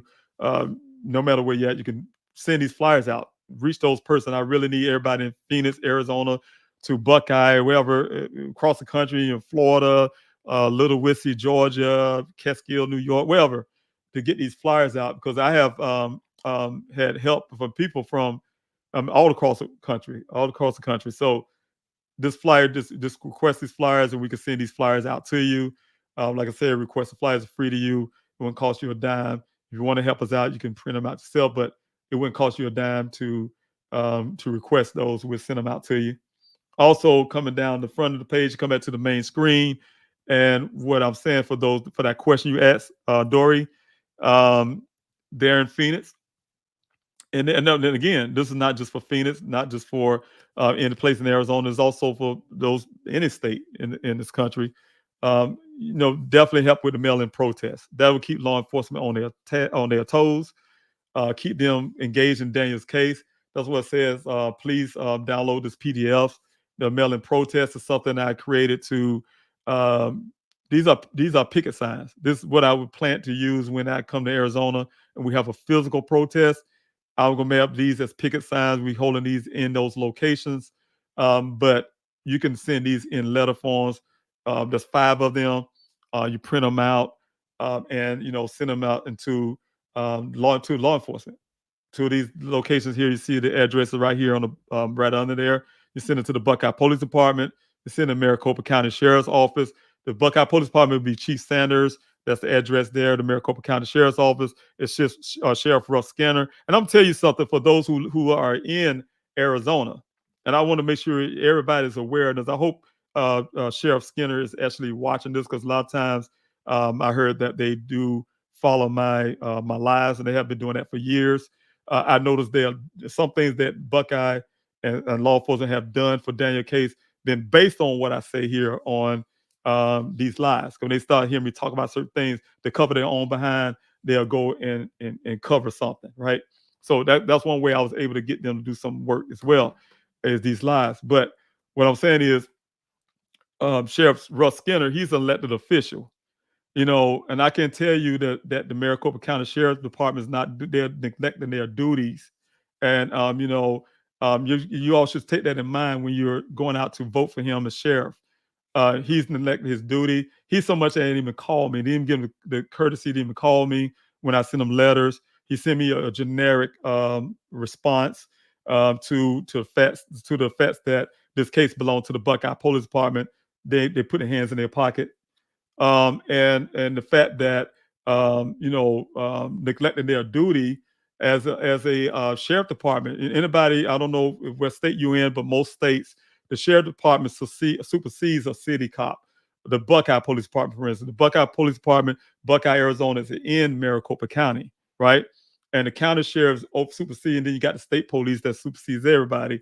But Maricopa County, my son went missing in Maricopa County, and they are washing their hands of the case. And no matter what I'm saying to them, look, they have the facility to process that vehicle. That's y'all tax dollars, and Dan's tax dollars as well, my tax dollars as well, when I was living in Arizona, to fight for my son, goes to that facility that they got. They have received what is called a rapid DNA processing center that even DPS, the Department of Public Safety, don't have in Arizona. But they have this facility to rapidly do a DNA test, and they refuse to rapidly find information about Daniel's vehicle on the clothing, the airbags, I'm saying everything I was mentioning earlier. So we need to start looking at how and who they choose to, who Sheriff Russ Skinner is choosing to help. Despite the fact I've been out there for 3 years fighting for my son, brought my son's case, took me 3 months to put my son on the national level, and to really be advocating for my son's case. Not saying he needs special treatment. What I'm saying is, despite of all of that, the efforts I had to do to fight, the many meetings I had with Sheriff Penzone at the time, who he replaced, it's disrespect to me as a person who brought closures. And not even only that, I solved the case for the Maricopa County Sheriff's Office, found a stolen car out there in that desert for them, right? And just the fact of the disrespect that I have from Sheriff Skinner should make anybody alarmed and say, hey, look, do you want this person as your sheriff? And I'm not going to be the person to say, look, who you should vote for, things like that. Because you know what, I'm going up to be up for election as well in November 5th. What I'm saying is, if I had my way, I would be up there with my picket signs against his election. And the reason why is because he's not being fair. He's not being fair to those people that he's supposed to be serving. He's serving himself. He's being self-serving, and it is something that you guys should consider when you're deciding who your next sheriff should be in for Maricopa County in Arizona. So again, I will keep speaking out to that. I will continue to do so, and I will let you know if Sheriff Skinner ever reach out to me and do what's right and make sure we get this vehicle processed in the facility that taxpayers pay for, this facility that my son Daniel paid for, and to make sure that this stuff is getting done. Because like I said again, I don't know what their hold up is and what they're trying to achieve. But I'm doing everything I can to not let that happen. That's where I really constantly engage everybody in the public for your support, because I need that support. Because as long as I don't have that support, then somehow I feel like law enforcement will win on that battle, and I would not allow that to happen. Not on my son's case when he's out there somewhere and he deserves this justice that he needs. So again, consider that. But that's the way you can help. That's the way you can help, Dory. I really appreciate it for the question. Also, thank you so much for being here. Marlon, thanks so much. Travis, thank you so much. I haven't been here in a while, but I have not forgotten about you and Daniel. I donated to your GoFundMe just now. Oh, thanks so much. And I sent the $1 super chat just to let you know. Thank you, Travis. I really appreciate you. God bless you. I really appreciate your support, your love support. Like I said, again, it's definitely a morale boost and a help with our family. I truly appreciate that. Even after 3 years, everybody's there supportive. I really appreciate it. Alyssa, thanks so much for your question. Have you tried to push this case to the FBI? Yes. His name is Akil again. He's over the FBI field office, Phoenix, Arizona. Yeah, I pushed out to him. I went to the Justice Department. I went to the Attorney General's office. Everywhere. I've been fighting with everybody in Arizona for these 3 years. I got a little distance with the Justice Department.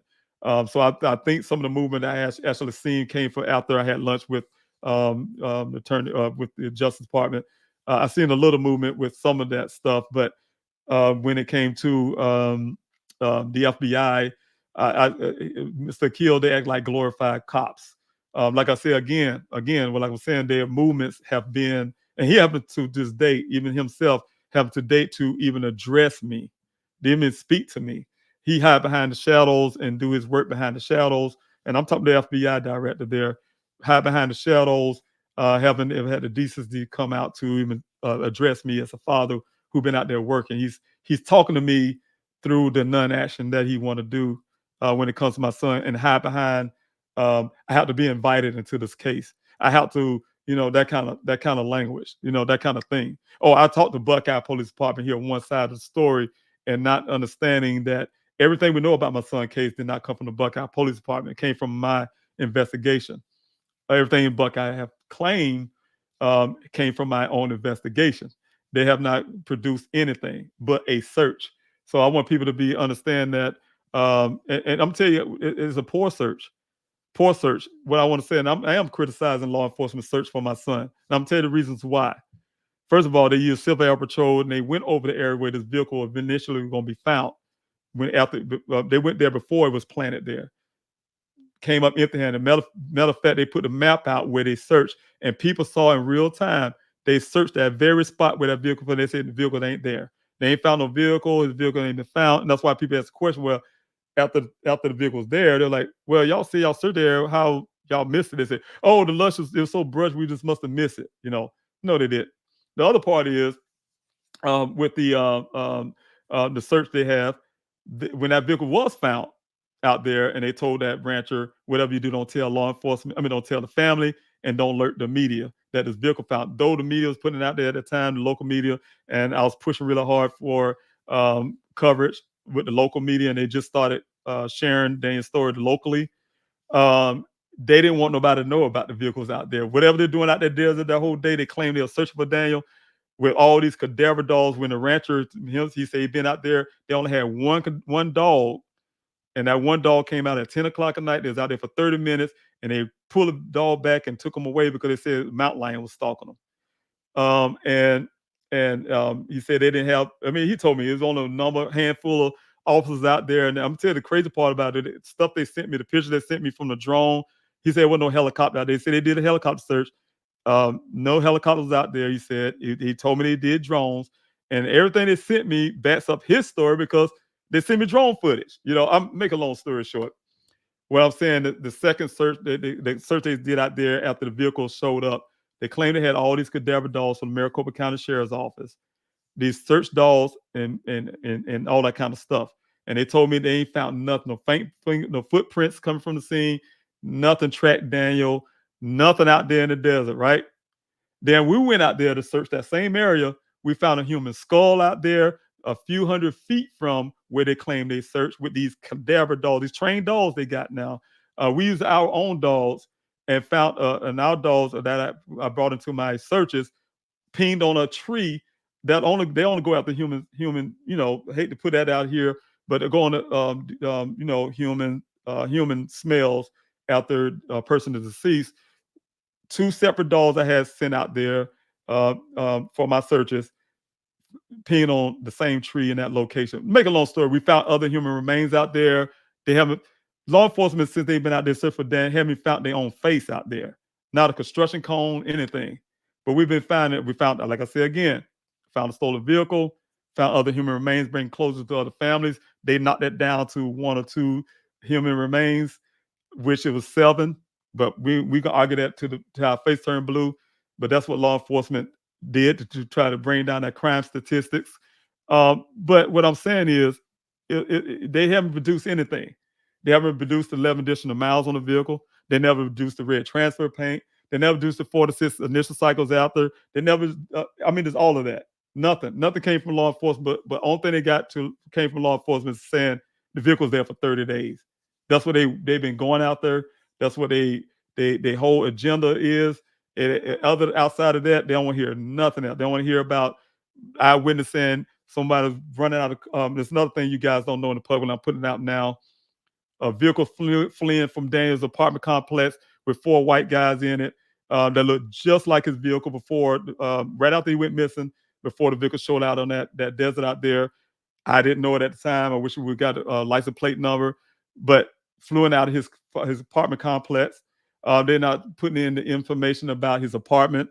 The evidence we got from the Tempe Police Department that I was able to convince to do forensics on his electronics, to say somebody was in his apartment looking through his computer files and doing all kinds of stuff on his computer after he went missing. You guys won't hear about that.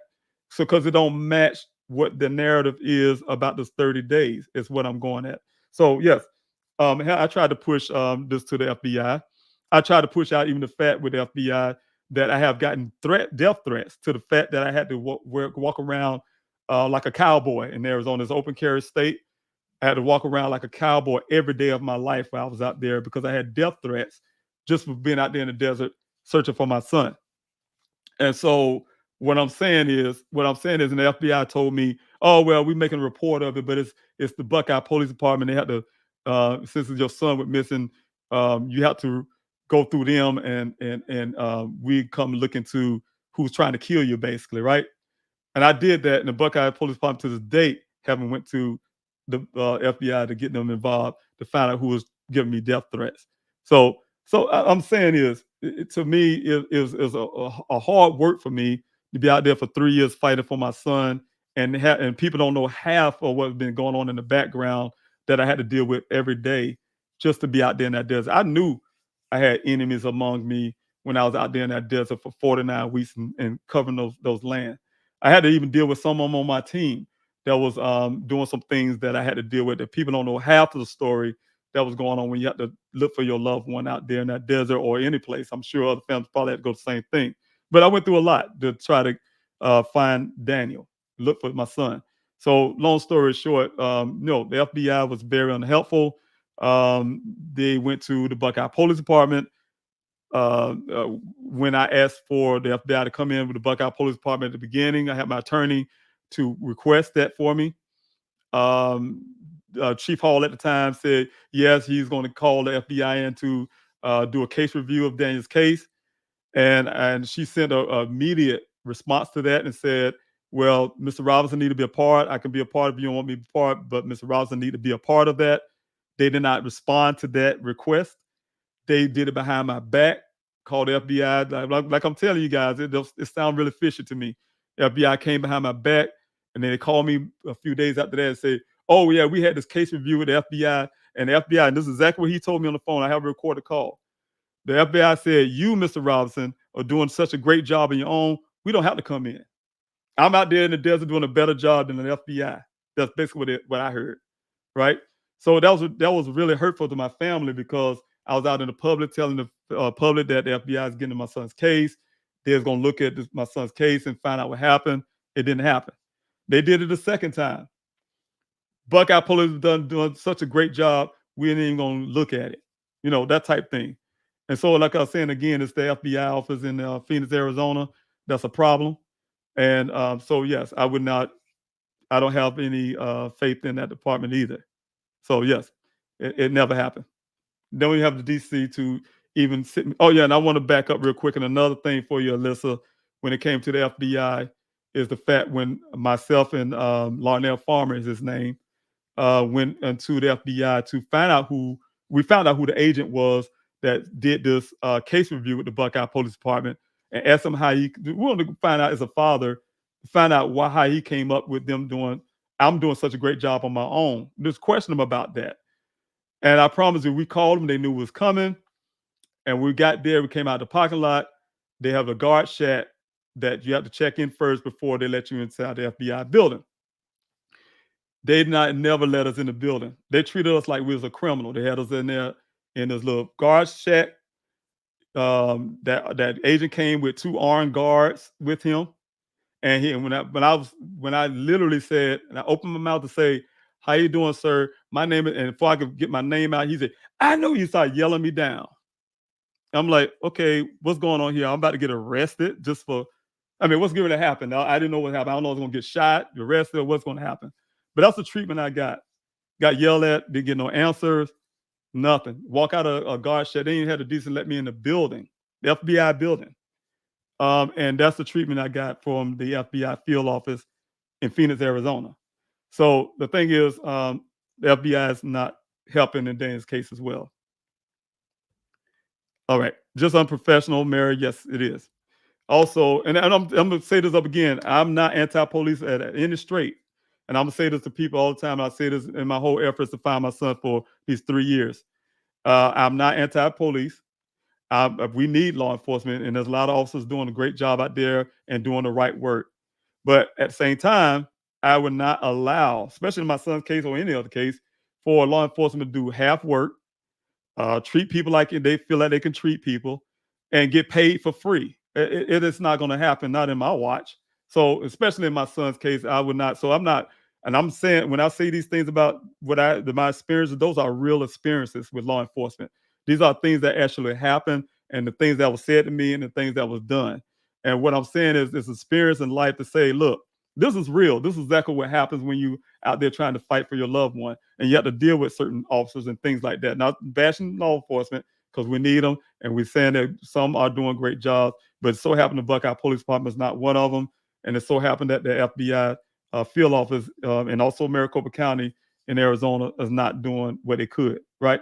So again, I'm going to put it out there up front. I'm not anti-police.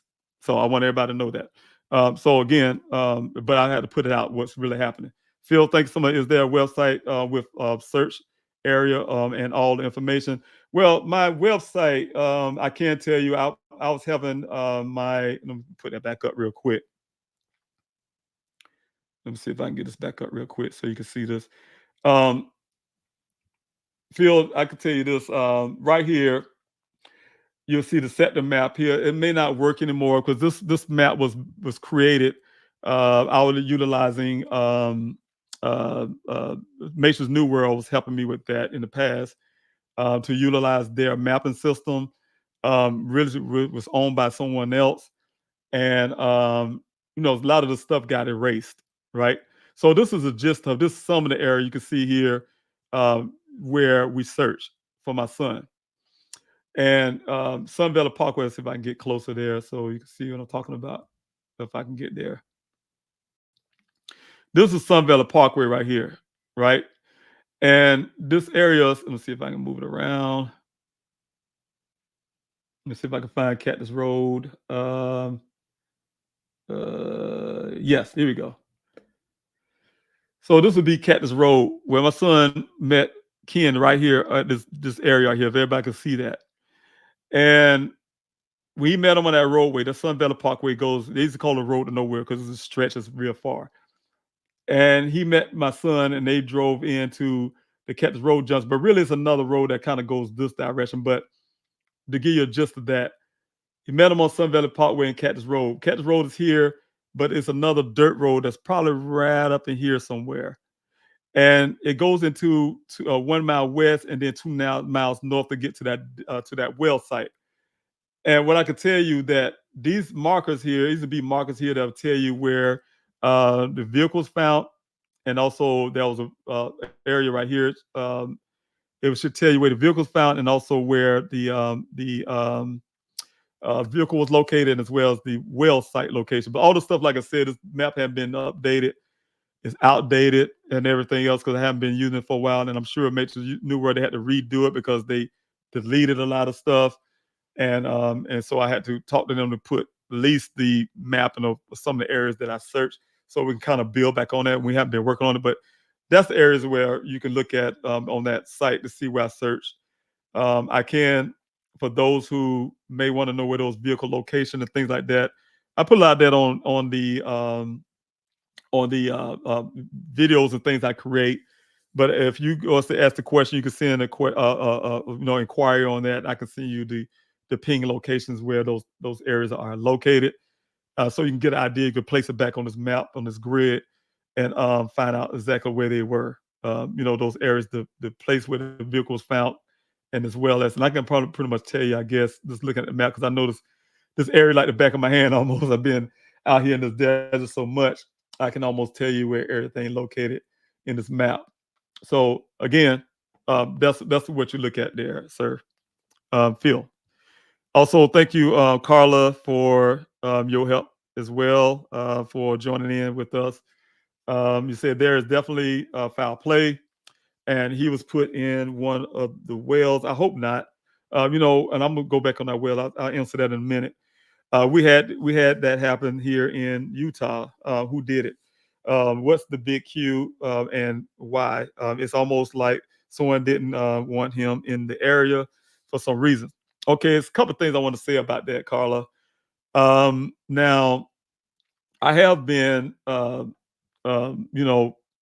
problems I had with that well site that I told Daniel was last seen at. Even that didn't match what was told to me. 1 mile west, 2 miles north, do not take it to the well site. They claim that Daniel was missing this. Plus, the diameter of that well would be hard for a person to get down in that well without being dismembered, right? And the other part is it didn't match Ken's story that 1 mile, 2 miles north. The 2 miles north will take you to the second well site where many of you know, if you look at some of my old videos, please help find Daniel YouTube channel, you'll find the old videos where I found the well north of that through my searches. And that made more sense with the 2 miles because it take you right there at 2 miles. And also the fact that, I had begged and plead law enforcement to check the well out, both of the wells. I have Lieutenant Angel is his name on a live video on my YouTube channel, admitting that Buckeye has never been to those wells, right? And it stuns me that they tell the public they search the area, and they use words. They use these words to say, I call it the words I like to say. They use trick words. No, we was out there searching for Daniel on June the 23rd. Officers out there in the area, the desert area, searching for him. We was out in the desert. No, I have Dr. Officer Cruz at the time. All this recorded stuff. Officer Cruz at the time, him and another officer working that night, he told me himself that he was riding up and down Sun Valley Parkway. Never went in the desert, up and down Sun Valley Parkway, because he explained to me, I didn't know anything about Sun Valley Parkway. He explained to me this is a long road. They want to make sure Daniel got stuck on the side of the road somewhere. So they're riding that road all night to go see if he's stuck on the road somewhere. Then I found out later as we was talking that no, he went missing inside the desert. And I asked Officer Cruz, they need to get out there and look for my son. And this is what he told me, an Army veteran, right? They tell me all kind of crazy stuff. We can't fly a helicopter at night. We'll do it in the morning. I know that ain't true. We fly helicopters at night in Afghanistan without lights and everything else. We have different kind of light, but you know what I'm saying. And what I'm saying is, when it came to that well, we get back to the well part. I found that well site that matches what Ken's story was, the 2 mile north. And so I started asking law enforcement to search this well. I didn't trust Ken. I don't like his story. Didn't make sense. And something foul play happened. You need to look. It took forever. It took me a hard time to get law enforcement to agree to come out there and say they're going to search these wells. By the time they came out, the companies started coming in because they get ready to develop that area out there. They came and put a machine on that well they claimed where Daniel went missing, not the one that's 2 miles away. And they said, well, we can't do this because they got the machine on it. We're going to get them to try to get them move the machine that was pumping water out of that well, right? This big old machine. They had pulling water out that well in this big old tank. And that tank should have been checked. But the whole point is they did that. That was their excuse.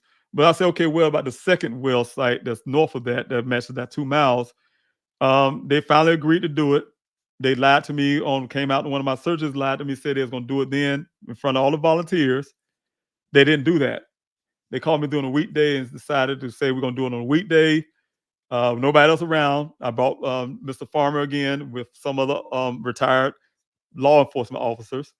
And we went up there to meet Buckeye Police Department up there when they did this so-called searching of that well. And I say so-called, again, I'm not bashing law enforcement, but I was unsatisfied. And because I'm not bashing law enforcement, I treated them very well to the public, because I was doing a lot of heavy engagement here on social media, and I was even doing lives that day. And so what I did was I watched them take a makeshift camera, makeshift string thing they got going on to go down in that well with these guys, this older gentleman, I can't got where they're from. I think they call themselves the posse or something to the effects of that, sheriff posse or something.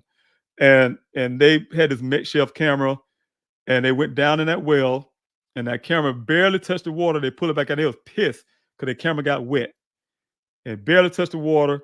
They pulled it back out and said, nothing to see here. I was angry.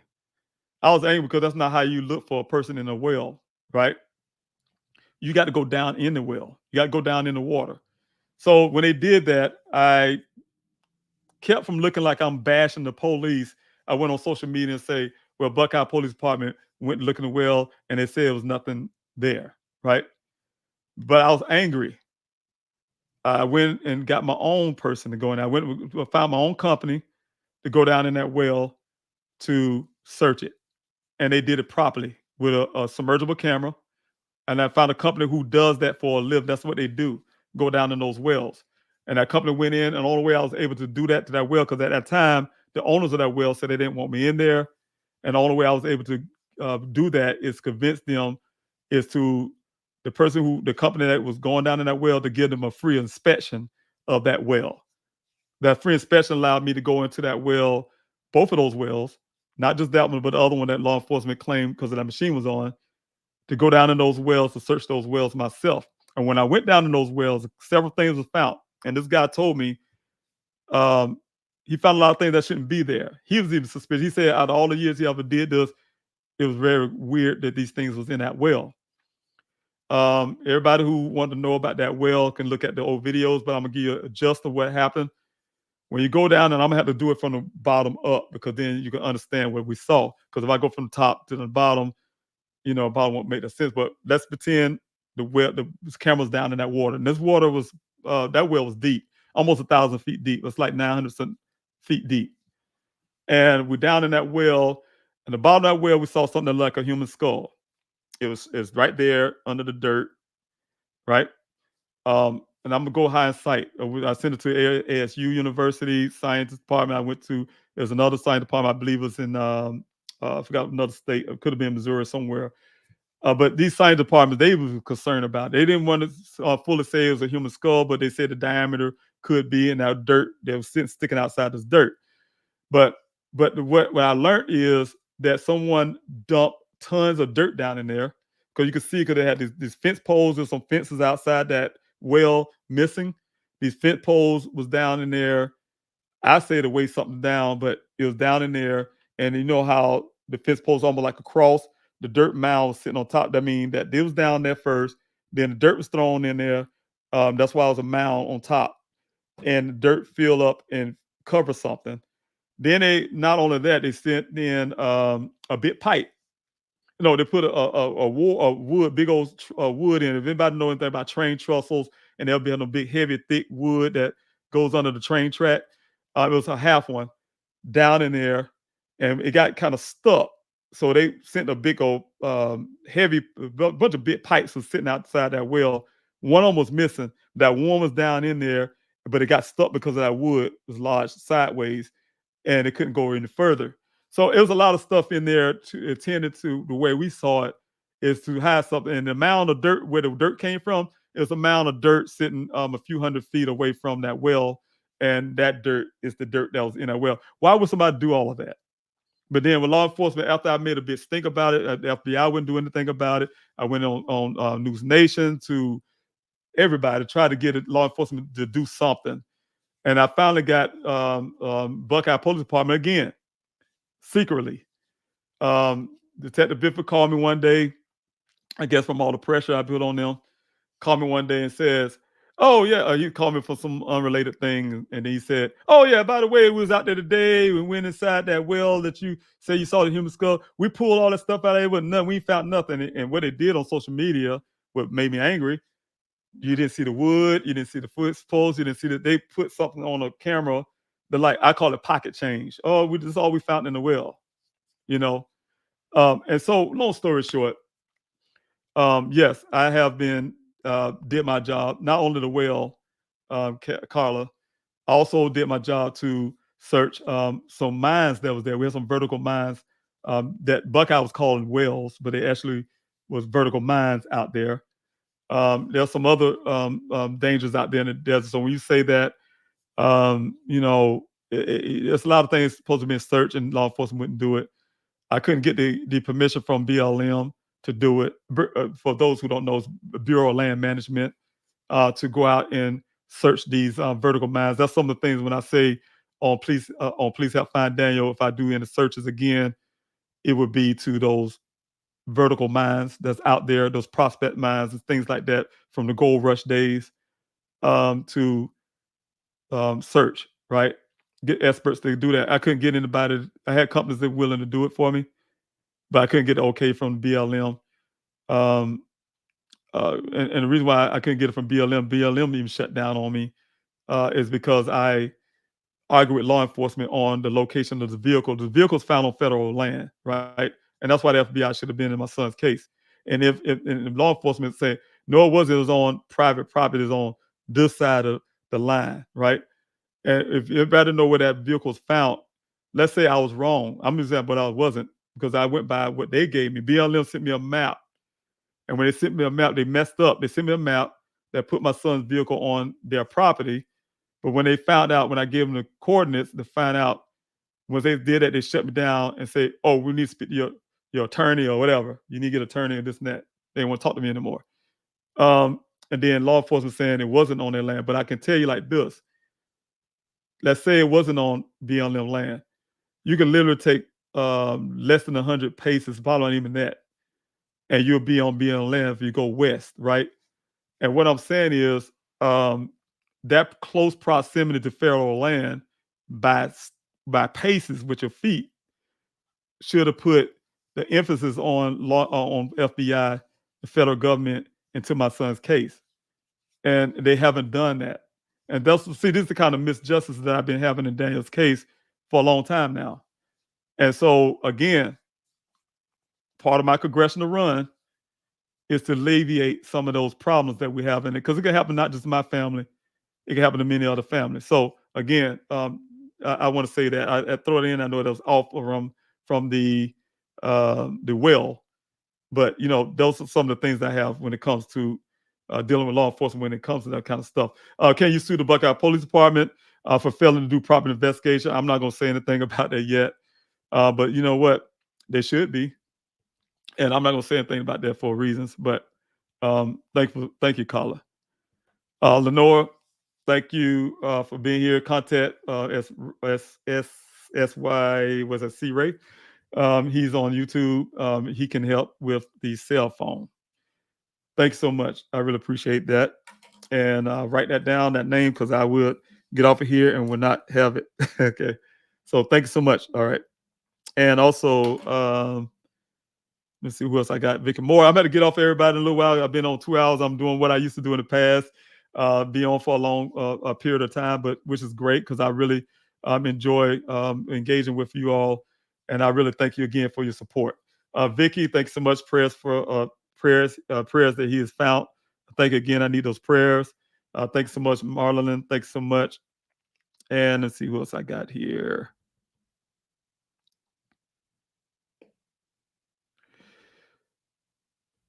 Okay, thank you, Mary. Again, did the car get returned to you, wiped down on inside? Well, I'm saying like this. A couple things with that vehicle. I'm glad you're bringing the vehicle. We're going to go back to that a little bit. Now, that vehicle was returned to me the day after it was found. It was found on July the 19th, July 20th. When they brought me they didn't even tell me where the vehicle was found. They brought me to the police station. Wouldn't even let me in the building. Came in the parking lot. Detective Biffin took a folder. He put on the dashboard, it's the hood of his truck, and he pulled out 3 things. Out that folder. He pulled out 2 maps and 1 picture. The first picture you guys see in the public, I put that on the public.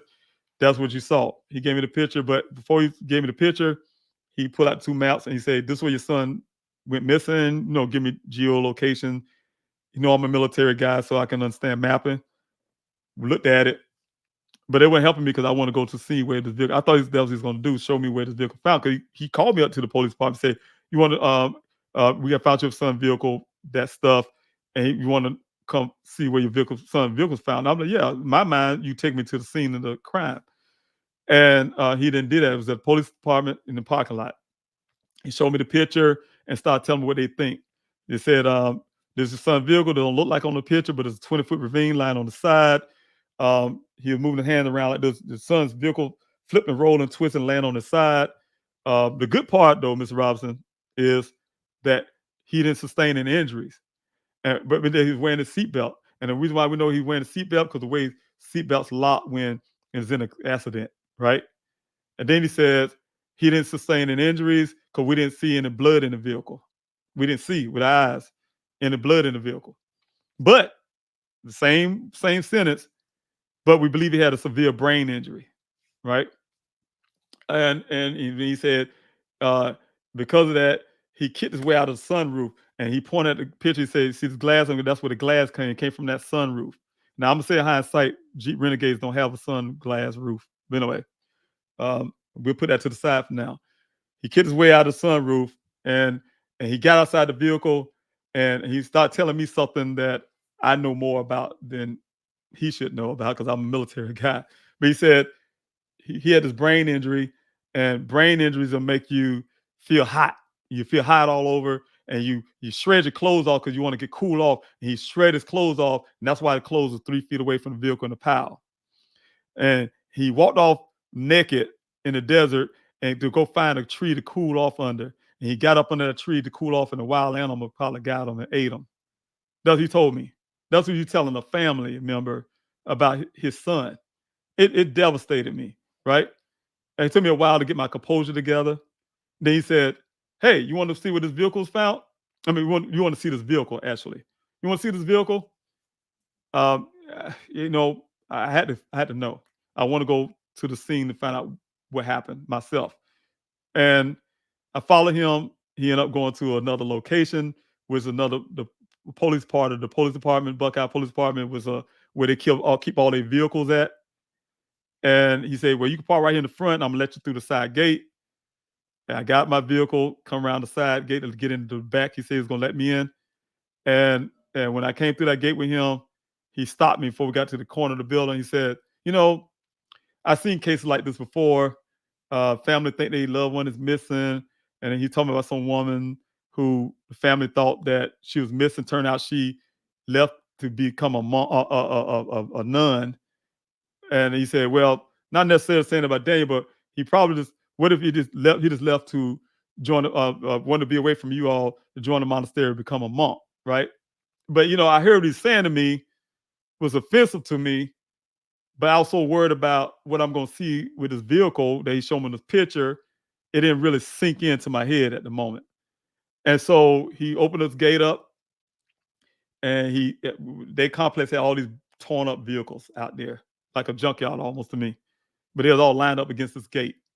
And he pointed out, that's your son's vehicle over there. And mind you, I can tell you all, I have never seen Daniel's vehicle at that point in real life. The picture you all see, that pretty picture of him, his vehicle, the clean picture, the pretty picture looking brand new. That's the picture Daniel gave me, and I shared with the public that he gave me, because when he first bought that vehicle, he showed me that picture. He sent it to me on my phone because he's so proud of that vehicle. That's the first thing he ever bought for himself. But it was a sign of his adulthood. He's proud of that. And the reason I'm smiling, because he and his brother and his sisters too was under the vehicle with me to learn how to fix the vehicles. And he utilized that skill when he first got to Arizona and got him what I call as a hoopty, a little regular little car. And he kept it running just to get to work on time. And then he finally saved enough money on his own without asking me and his mother. And he bought his own vehicle. He bought that Jeep. He got that Jeep. And he was proud of that vehicle. And so I only seen it from that picture standpoint. When you point out, I still don't know what he's talking about. And he said right there, and I saw that vehicle the first time from that distance, it was devastating. Only thing I could see that my son got hurt in there. He's dead. Something happened bad to him. That's what the vehicle looked like in person, right? And so I was stunned. I couldn't move. I was so shocked to see what I saw in my eyes. It was so shocking to me. I couldn't get my muscles to move. He said, yeah, go on over there and look inside for some reason. And I just couldn't move. I was stiff. So he started walking forward, and I started walking with him. And we got about 3 feet away from the vehicle. He said, yeah, go. And the airbag was hanging out the driver's door. Hey, lift the airbag up and look inside, and I couldn't move. And then so I guess he got frustrated. He lifted the airbag up and saying something about the inside. And then he opened up the back door, and that's when I noticed an NYPD bag sitting back there. And I'm like, what's that? And he said, I don't know what it is. And he went inside, reaching, and he started dumping the contents that I can't remember what it was. And so that's when I had enough. I said, hey, sir, I don't mean to harm. I can't take no more of this. I need to get out of here. And he said, well, you need to get the vehicle out here today. If you don't, we're going to have it towed away and you're going to pay storage fees. And I was like, okay, well, I'm not from Arizona. I don't know my son's creditors. Can you give me a moment? Can you give me a couple of days to find out where I need to send this vehicle or whatever? And I had to beg a grown man to hold that vehicle for 3 days, to give me 3 days. He said he agreed to hold it for 3 days. I called him back to get him put a tarp on the vehicle because I heard it's supposed to rain. And in that meantime, that's when I had that meeting with them. But like I said, that vehicle was given to me the day after that vehicle was found. So I asked them to hold it for me 3 days. But in that 3 days, I had a meeting with Chief Larry Hall, who I ended up letting him hold it even longer to do that fingerprinting and that I asked for, but they ended up doing that swabbing or whatever. Now, I can give you another thing, Mary Ellen, about Daniel's case as well. When I went to that meeting, they gave me all Daniel things. And then he handed me, not inside evidence, but he handed me Daniel's cell phone, right?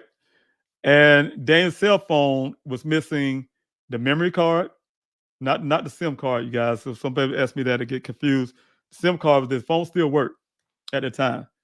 It was missing the memory card, and it was wiped. When you say the word wipe, and that's the reason I'm bringing this up. It was wiped of his Google history, Google, anything you could track to say where his phone was located, it was wiped. Everything about Caitlin, you guys heard of the story about the young lady. it was white. Only thing that wasn't white about her was her phone number in her name and phone number. But everything, the conversations, the only reason why I know that her conversations don't match what she's saying to what y'all read in that report to Daniel's phone records, because we had his phone records from day one when he went missing, because his sister owned that account, and we was able to get the text messages. We can't see what the text messages say, but we get the timestamp, and everything the Buckeye got in the report with that timestamp based on that phone record do not match.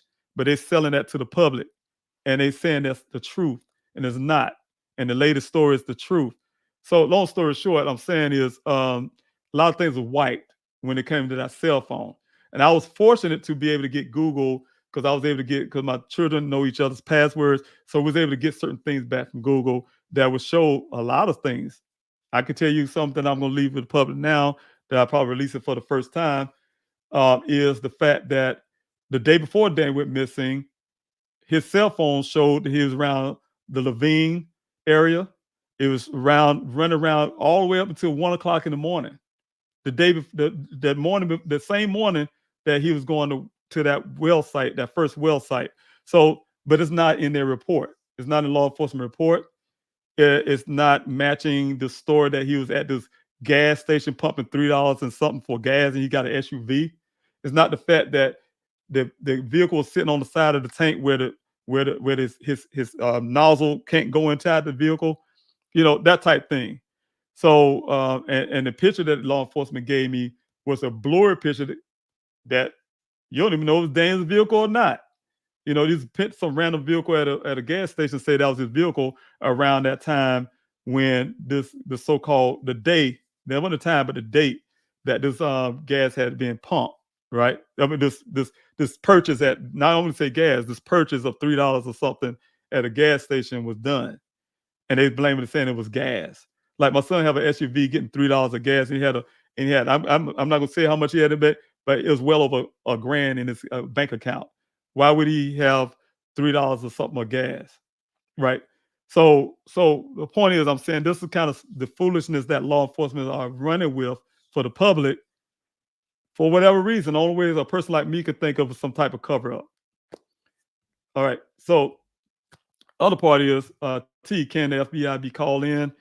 Again, I tried that, and the FBI and the field office had to be in the national FBI, somebody else. It cannot be Phoenix FBI department. I don't trust. I see his corruption with that too as well, in my opinion. Every missing person case should be treated as foul play and treated as a crime scene investigation. And I say the same thing. I agree with you, Marlon. I've been advocating for that. Law enforcement to treat every case the same. Law enforcement treat every case as the worst case scenario and work your way back to that nothing ain't happened. This person want to disappear. Like I say about Daniel, he's a grown man and wanted to disappear on his own. Yeah, you work when a family come out and report their loved one missing. They're not run out. Someone in my household ran out 10 minutes ago and they left and they've been gone for a few hours. I'm not running the law enforcement and say, oh, they're missing. I'm doing my due diligence. Like, oh my God, that's unusual. I'm calling friends, families, checking their cell phone, doing this. We're doing all the legwork for law enforcement. If that's what families do. We do our due diligence first, then we run out of all options, and we know, like, no, this is not our person. That's when we call law enforcement. Law enforcement's job is not to determine something about somebody they know. Yeah, that's a grown person. They can disappear if they want to. How you know they wanted to disappear? That's not your judgment call. You go by what the family says. Hey, my person is missing, and you treat it that way. You treat it as a worst case scenario, something bad happened to this person, and you approach it that way first, and then you work your way back to see if this person, and when you find that person and they say, hey, I'm okay, then you did your job, right? You expect the worst. You don't expect the best first. Yeah, this went on their own. They fine. No, family said they're not fine. You need to go out and treat it that way. So that's what I'm working on too. So I agree with that. Phil H, thank you so much. That caught me off guard. Thank you so much, Phil, for the super chat. I truly appreciate you. Again, thank you so much for the morale booster. Is there a website with background information search area cell phone data, evidence, etc. Willing to search whether it's time permits. Sorry this happened. Again, after I'm gonna have to throw this out, and I'll try to avoid doing this, but I'm running for Congress, and this is a heavy. The race I'm running against an incumbent who's been in office for over 20 some years. So you know that challenge. What I'm trying to do, my run for office is based on, it came from my search for Daniel. It came from my case for of advocating for the 600,000 Americans that go missing every year in this country. Today, over 3,500 people went missing today, every day in this country. And that's where my love and my passion to do something came from. And then I seen a need, also not just for Miss First, but in my state as well. So what I'm saying is, I'm planning to do these searches. I'm planning to continue my work, but what I'm doing right now, my run is not only for my family, but it's for millions of other Americans that's out there. And I really need to win this election to make sure that I'm doing what I can. I know I can because I have learned a lot what I need to do to help other Americans as well. So once I get past November the 5th, I do have plans to get back in Arizona to do some stuff. I've been wanting to do it all summer long, but like I said, it's been a very competitive run so far, and I have a lot. I do a lot, you guys, and it's hard to get a moment where I can leave and get back to Arizona to do what I need to do. And so you guys, I do need your help. Like Phil, if you want to contact, please help find Daniel at yahoo.com. Please help find Daniel at yahoo.com. And I can get a team that can actually do that kind of stuff for me while I'm here in South Carolina running for Congress. That'll help. I would love to put a coalition together to, get some things done out there in Arizona on my behalf, my family behalf, to search for Daniel, right? In my absence, not being able to get there until after, a win in November 5th. So again, yes, thank you so much, Phil, for that super chat, and thanks so much. And I will, if you can reach out to me, and I can reach back and get some more information about that.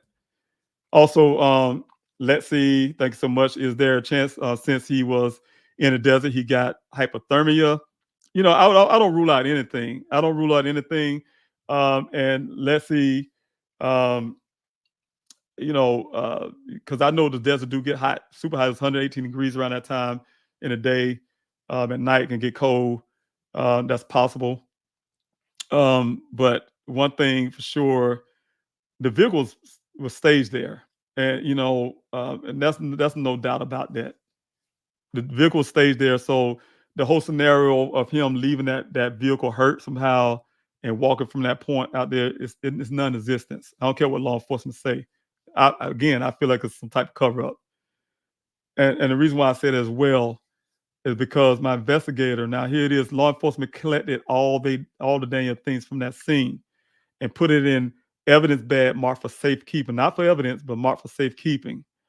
And they gave that stuff to me. And my investigator found a sock that belonged to Daniel near the well site. That's 4 miles away from where that vehicle was found. And that matches a sock that was in those that bags, right? And so what I'm saying is, if anything, something happened near that well site or at that well site, and that's all I got to say about that. If anything, and another part of that, it almost made me wonder with some of the other evidence I have if Daniel even made it to that desert at all. So some of those things around that line, part of things, is a lot of things that are going on there. But I can definitely, without a certainty, say that vehicle wasn't there. And by the vehicle being planted there like that, there's a form of foul play. Whatever that foul play really means, I do not know. I don't know if that means my son is deceased or he's alive. I do not know, but I know foul play happened. So when you say that, I don't know what happened out there. What happened that day? He got, anything scenario, and he somehow was out there in the desert and got hypothermia or something. You're asking. I don't know, because I don't know what happened that day. We don't know exactly what happened. So that's why I say I don't rule out anything. Mary Ellen, thank you again. What about the car you and your daughter saw that looked like Daniel's with men in it? And again, I reported to law enforcement. They didn't even look into that, right? Eyewitness from me. Anything I said to law enforcement, you would not read that in the report, because to them, it's not going to match their narrative that Daniel some kind of way was depressed, some kind of way he is unhappy. They use the plurals. We talked to co-workers. Now, mind you, when they said all of that to you guys, I was talking to Matrix New World. I had board meetings with Matrix New World. I was talking to the owners, which is Daniel's friends' parents. I was talking to the owners of Matrix New World. And know what they told me? They don't really see Daniel. Daniel's a field geologist, how they explain it. He's a field geologist. Field geologists, they say we rarely see our geologists because they work in the field. They're not office workers. They don't working behind the desk, and they're field geologists. And we rarely say, sometimes we only see them come when they come drop off samples. They have to drop off these samples because they come through this back door. He showed me where the back door is. Come through this back door, they drop it on the table, and they're gone. They don't say hello, do not pass go, collect $200, nothing. They just come in and leave. So law enforcement use these word games with you guys and say, we talked to co-workers who said he was acting a little strange, a little odd. I check into that. They only talked to one co-worker, and that was one of Dan's friends, but they used plurals. It's like Chief Hall used plurals with these pictures, and I forced him to give me, because they gave me one picture at the time, and he said in that meeting, yeah, we took pictures of everything. We took these pictures and whatever, right? I'm like, I cut him. I say, man, you using plurals. Like, y'all gave me one picture. What you mean pictures? You know? So I called him, and he had to give me these pictures with plural. And so what I'm saying, they play these word games in their report to boost themselves up to the public. So it's all a public game. But at the same time, my son and my family, we're suffering from their lack of work. So what I'm saying is, again, yes, I've seen that vehicle out there when we was riding the car coming to Daniel's complex that day. This is the first time I was going to his apartment, and right after he went missing. I mean, right after he missed. I don't think it's been a few days, but right after he went missing. And my daughter was taking us to his apartment because she knew where it was at, and she was in a separate car. But I drive a little fast. I'll be honest with you. I drive a little faster than she does. I had it in my GPS. I got to the complex before she did. I had another person in the car with me, and we both saw that vehicle and says, she said, the person I was like, that looked like Daniel's vehicle right there, because he had the red hooks in front.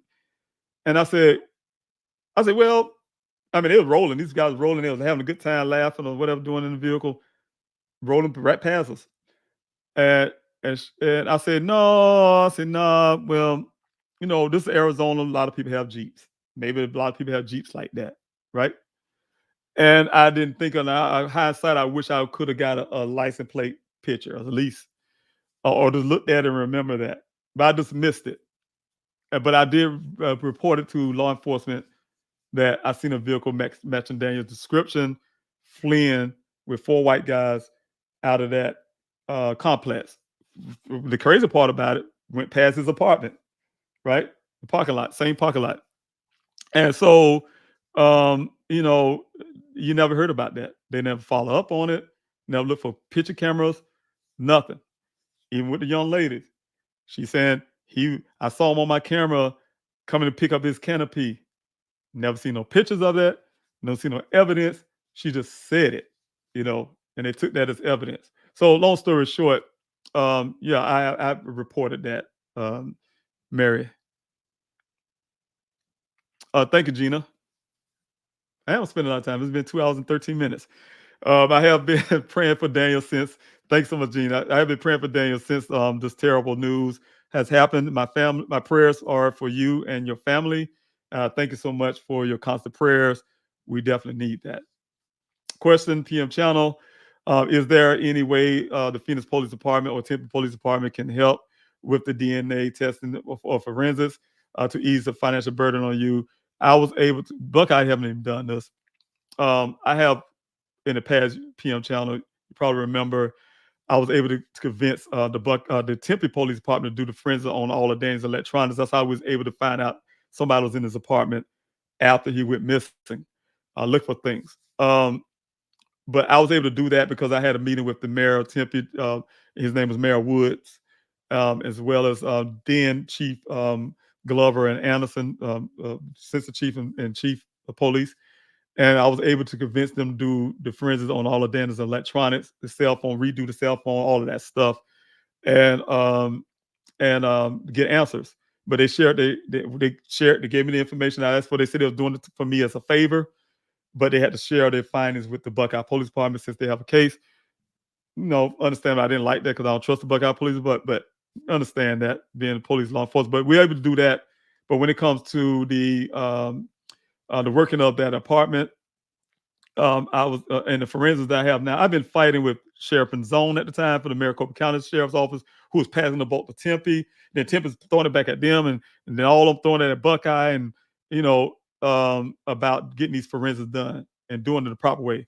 I even tried to get with DPS, Department of Public Safety, which they told me that it's better to get Maricopa County to do the DNA testing because that's what I learned about this rapid thing from DPS. They have a rapid facility because if they do it, it'll take over a year to process, and they might even get it for over some year, right? But when you do it through Maricopa County, who's where Daniel went missing in Maricopa County, it could be done in matters of days, right? And they're refusing to do it. To this day, it's been 3 years, you guys. They're refusing to do it. Why? Because answers are there. Answers are there that it's not Daniel's vehicle, or not his clothing, I meant to say. Evidence is there that the airbag would show somebody else's DNA there on the passenger side, at least. Evidence are there to hold somebody accountable that maybe they don't want to hold accountable. So what I'm saying is there. So I did ask law enforcement to get these things. That's what that whole basis of why I'm here tonight talking. I'm constantly fighting to get law enforcement to do the right thing before all is lost, before the vehicle is gone, because I can't afford to continue to house forensics for the whole entire vehicle in the facility that it's in right now. Or I can't keep the other DNA evidence, the airbags and all that, safely stored in another facility I have it in. So that stuff costs me money. I'm in South Carolina, taking care of home. I have a home to take care, and I'm still paying bills in Arizona. Think about that. Think about that, just to try to hold it long enough for law enforcement to do the right thing. And as simple as this, process it the right way, get it down, document it, or whatever they found, document it, and then I can let these things go, and it save me money. And they're refusing to do that. It costs me money every month that I have to pay for, and law enforcement refusing to do the work. Think about that. So yes, of course, I tried with Tempe and they did, and I give Tempe the credit of doing the forensics for the electronics as a favor, as they told me, and Tempe, the police department. But of course, when it comes to everything else, they're going to all bounce back to Buckeye, who is definitely ain't going to do anything for Daniel. All right, I have another question. Okay. You are correct, David. The FBI, police, FBI, etc., prioritize who they want to prioritize. Sad state affairs. I have learned so much from you. If I ever had a loved one that goes missing, our own advocates. Yes, we are our own advocates, and that's the reason why. It's a couple of things I want to give to CrimeCon. You guys were here. Another. I don't know if I'm not putting it out just yet. But many of you know I've been a part of the CrimeCon family. And we have some wonderful things that's coming out that's going to be published soon, put out there soon. I work with the Petito family and some of the others, and we're doing some things that will be coming out to help, like I said, advocates for missing Americans and things like that, and other aspects as well. So working on that, as well as I still have Daniel Rosen Foundation. I'm really pushing to get working to do the work that I really wanted to do. And so, it's a lot of work. I'm running for Congress again to fight for missing Americans as well. And so, yeah, it's a lot. So, yeah, I mean, what I can say is, God, like I said again, with your prayers and my faith, I'm going to find my son. I'm putting the action in, because faith is the action word. You got to have action behind your faith. My mother taught me that a long time ago, and so and it works. And what I'm saying is, just because the delay is there for 3 years, don't mean I'm not going to find my son. But that delay is for a reason, because that delay calls me to be able to help other families, help me to run for Congress, help me to do things that I'm planning to do with CrimeCon and some of these other things. Is because great things can come out of tragedy at times. And if Daniel was here, he'd been found a long time ago, you best believe he would have been by my side doing some of these things for other missing American families too. That's just the way he is. That's where our family is. And I know he would be proud of this stuff. So thank you. Aaliyah, thank you so much. Been following since I heard your story online.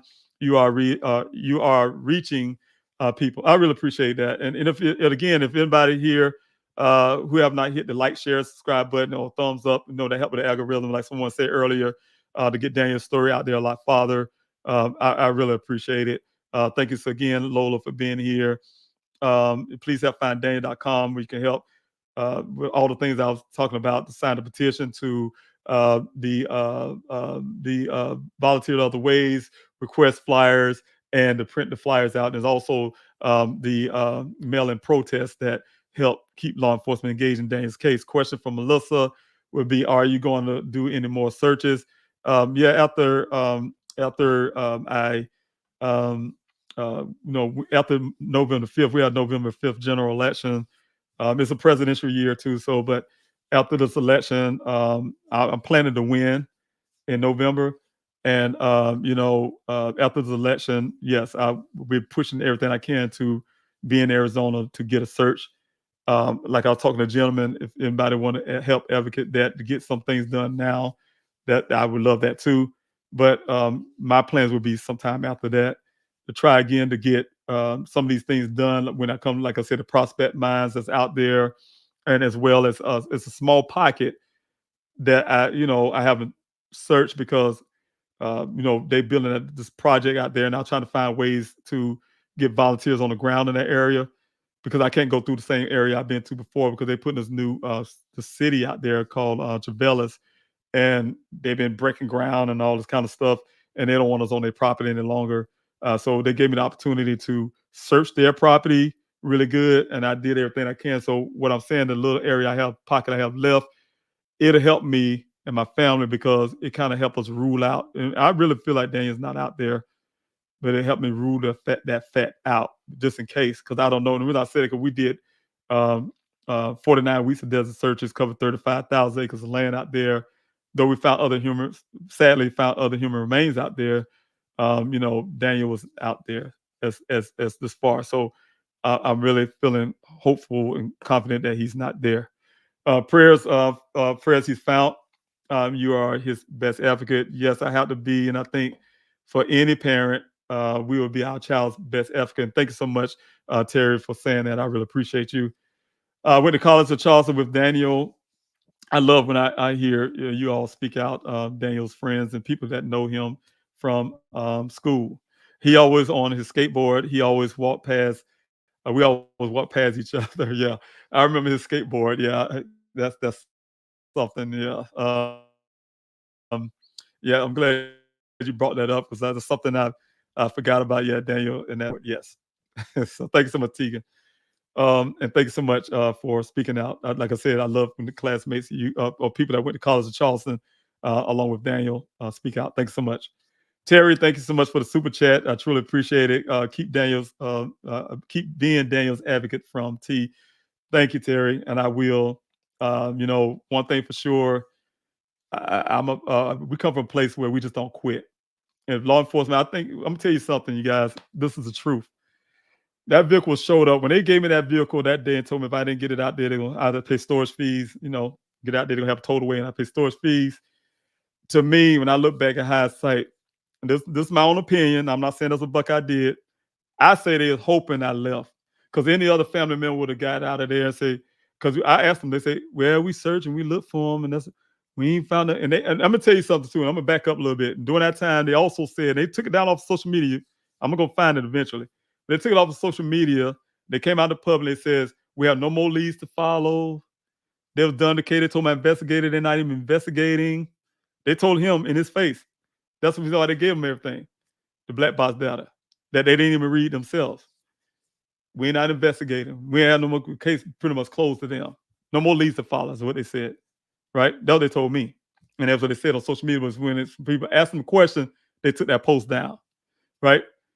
And they say, oh, we always been investigating or something like that to the facts now. I have 4 different police reports. Not all of them match the same in the paragraphs. They change a little bit of words here and there. What I'm saying is, if I would have left that day, if I wasn't the kind of father I am, I'm going to say it like this. If I wasn't the kind of father I am, and I would have left, y'all would have never heard about Daniel Robinson. I promise you that. There would have been no case. He would have been along with the statistics that's there that says this is a cold case. It wouldn't have been 49 weeks of desert surgery, 35,000 acre land. It would have been all of this would have never happened. If I would have left Arizona that day with my tail between my leg and hurt because I couldn't find my son that first day that I got there. Because I used to stand out there in that Sun Valley Parkway many days, stand on the side with binoculars. People knew me that way before I had my searches going. Sitting out there hurt because the only thing that kept me from my son at that time was that desert itself. And I made sure I got out there. And I did it. Didn't know nobody, was able to put a search together. I never organized anything in my life and was able to do it. Worked hard and got it done. And what I'm saying is, I would have left, you would have never heard of Daniel Robinson case. It would have never happened. So what I'm saying is,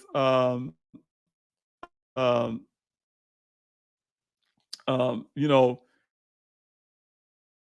God had the fortune that I'm a person that just don't quit on nothing, and I just don't quit on things. I'm definitely not gonna quit on my son. I also have my military training that says we never leave a fallen comrade. We never leave anyone behind. I kind of laugh a little bit because I was talking to a young lady. She says, I said, we're never leaving a man behind, right? I said, what about a woman? And I said, well, I mean, everybody. We're not leaving anybody behind. So never leave a fallen comrade, male or female, our soldiers. So we learned that in the military, and I'm definitely not leaving Daniel behind. He's my son. I'm not going, I didn't have a dad growing up. And one thing I did is promise my children they're going to always have their dad. And one thing I learned about being a dad and have a teacher of one is that you lay your life down almost for your children. And so you do that and you do everything you can to fight for them. So no matter how old they get, Daniel, people look at me and say, you talk about Daniel like he's a child. He's my child. I was one to cradle him 3 years old. I'm just saying, just the fact that, he's mine, and so of course, yeah, I'm going to be an advocate for Daniel. I'm going to stand up for his rights. He's speaking for himself. I'm not going to let law enforcement or whoever, I'm not afraid to even question law enforcement. I'm not going to let anybody just give me a sucker and think I'm just going to walk away. Just tell me anything and I'm supposed to believe it. Go without me questioning them. Law enforcement work for you. You don't work for them. They are public officials and they work for us. And they have to answer these questions. They have to produce these answers, right? And so I know this, and I'm going to fight. I'm not a person to give up. I don't give up on anything. So that is where I am. But thank you, Terry Lee, for Lynn, for blessing me with the super chat. I truly appreciate that. God bless you. And thank you, Lenore, for being here again. I may say some of your names again. His channel name is Socialite Crime Club. He specializes in cell phones. Okay, Socialite Crime Club. And I'll put that down as well. And thank you so much for that. I will be looking up for that. Also, Terry Lynn, again, thank you for sharing your channel on my community wall. My prayers are with you. Thank you so much. Also, thank you, Mary Ellen. Did you call the number up on the card I found in the hat? I looked that up, and the weird part about it, I can't remember exactly what it was at this moment. But Daniel don't even own he was living in an apartment. And what they did is some stuff that didn't even have nothing to do with a person who lived in an apartment. I'm trying to figure out why that would be in his vehicle in the first place. Why would it be in that hat? Because it didn't match. So it's another part I'm not going to put out in the public yet, because I'm still doing my own investigations as well. But yes, you're right. That has the persons on that card. I can tell some things about that too, but I'm gonna leave that alone for the public right now. but I can say that car do not match Daniel's life. I'll just say it like that. It matches one of those officers' life who lives in some house in Arizona, but it don't match Daniel's life. He don't own a home. He live in an apartment. Also, Liz, thank you so much. What a horrible thing to suggest happened to him based on no evidence of such things. Yes, I don't know what happened to my son, but you know what? I'm still looking for him. Okay, let's see here. Gideon, thanks so much. Someone please bless me with something to feed my kids. They have gone without food from yesterday. I'm sorry to hear that. I really was sorry to hear that, Gideon. I know that's very difficult. So God bless you, and those who may want to help, you got the information there. So thanks so much, Gideon, for joining in as well. Also, I have daughter of Zion. Did the sheriff ever rule out that coworker who worked with Daniel? One day I read it was his first day on a job. They don't rule out anybody. I mean, when I said they rule out everybody, I'm just saying I should say that the right way. They rule out Ken. They rule out the young lady. They even rule out the guy who said he saw my son through the rifle his gun and claimed he was the second person to see Daniel. They ruled out a person that came on social media that says they know the person that did something to my son and all that. They rule out everything. They rule out the fact that my eyewitness said a vehicle shot out. They ruled out the rancher who found the vehicle to say the vehicle wasn't there for on the 17th. And so they rule out anything that don't fit the narrative. So yeah, they ruled the co-worker, the person who is Ken, out of this whole scenario. He just said it, and they believe it, and that settled it for them. And also, let me see here. That's why you guys don't see anything on their report that says, yeah, we went through Ken's cell phone to prove that to be true, that he was at this location at this time, that he made his phone call at the time, he did this, blah, blah, blah at this time. They didn't do any of that because whatever he said was the gospel to them without question, But anything I said to them, nothing. Silence. And this with evidence. Again, my investigator found all the stuff, 11 additional miles, 46 initial cycles, damage, red transfer, all of that kind of stuff. Hard evidence that we threw at Buckeye. We was hesitant. We wanted to give it to the FBI because it was foul play there. It was a stage event. My investigator found all these years of experience in law enforcement himself, investigator. And we was reluctant to give it to Buckeye. Then when we did that, they held on to that information for a whole month. Instead of holding it to them, holding it and really embracing what we found, they hired their own private investigator. Now, my investigator, he was an accident reconstructionist. They went to go hire their own accident reconstruction to rebut everything that my investigator said, right? And that's what you guys heard in the public about my son's case. Who does that? Don't Detective Biffin supposed to be their investigator? They went out and spent taxpayer money on a private investigator that says what they said. And this guy, I'm telling you, the kicker to that, you guys, for the investigator. Would you believe a story of an investigator who actually put their hands on the vehicle, did measurements of the vehicle, took pictures of pictures of the vehicle, whatever they do as an investigator, whatever, look for those physical evidence with their own eyes and their own instruments and everything. Or you would take the advice of a person who looked at a whole bunch of pictures taken on the scene that I even have and say and make a conclusion about what happened to that vehicle based on pictures that we know that has a problem with depth perception, right? You can't take pictures and go totally off a picture to get evidence because of depth perception and things like that. I'm gonna prove that point as well in a minute that I had in my investigation. They did that. They had their investigator who made a full report about my son's vehicle that he never seen before, never touched it, and even asked me for it. I had it in my possession, never asked me for it, never seen it, never touched it, never smelled it, never tasted it, but made a report about something he never seen a day in his life, right? And that's the Buckeye Police Department investigator. And to go back to the depth possession of the picture, in my investigation, I learned that it's impossible to explain to even understand the depth of the damage of that vehicle, for instance, that don't match that terrain in that desert, right? When you're looking at pictures, you have to see it in real time. I'm using a point of example. I had a gentleman, very good friend of mine, who does lives himself, and he was on there. He called me. He said, "David, you sure that's the same vehicle?" Because he had some pictures of where my son's vehicle stored. My investigator, which I was really upset, put out in public this facility where the vehicle is stored, because that's private. And he was doing pictures of him doing his thing to this vehicle, right? Because he was getting the infotainment system out of there to send to California for analysis. And he said, "David, you sure that's the same vehicle that was pulled from the scene that we seen on the picture, and with the red transfer paint and what your investigator have, right?" And I said, "Yeah." He said, "Well, why on this picture here, that red transfer paint is here, and on this other picture is not, right?" That's because of depth perception.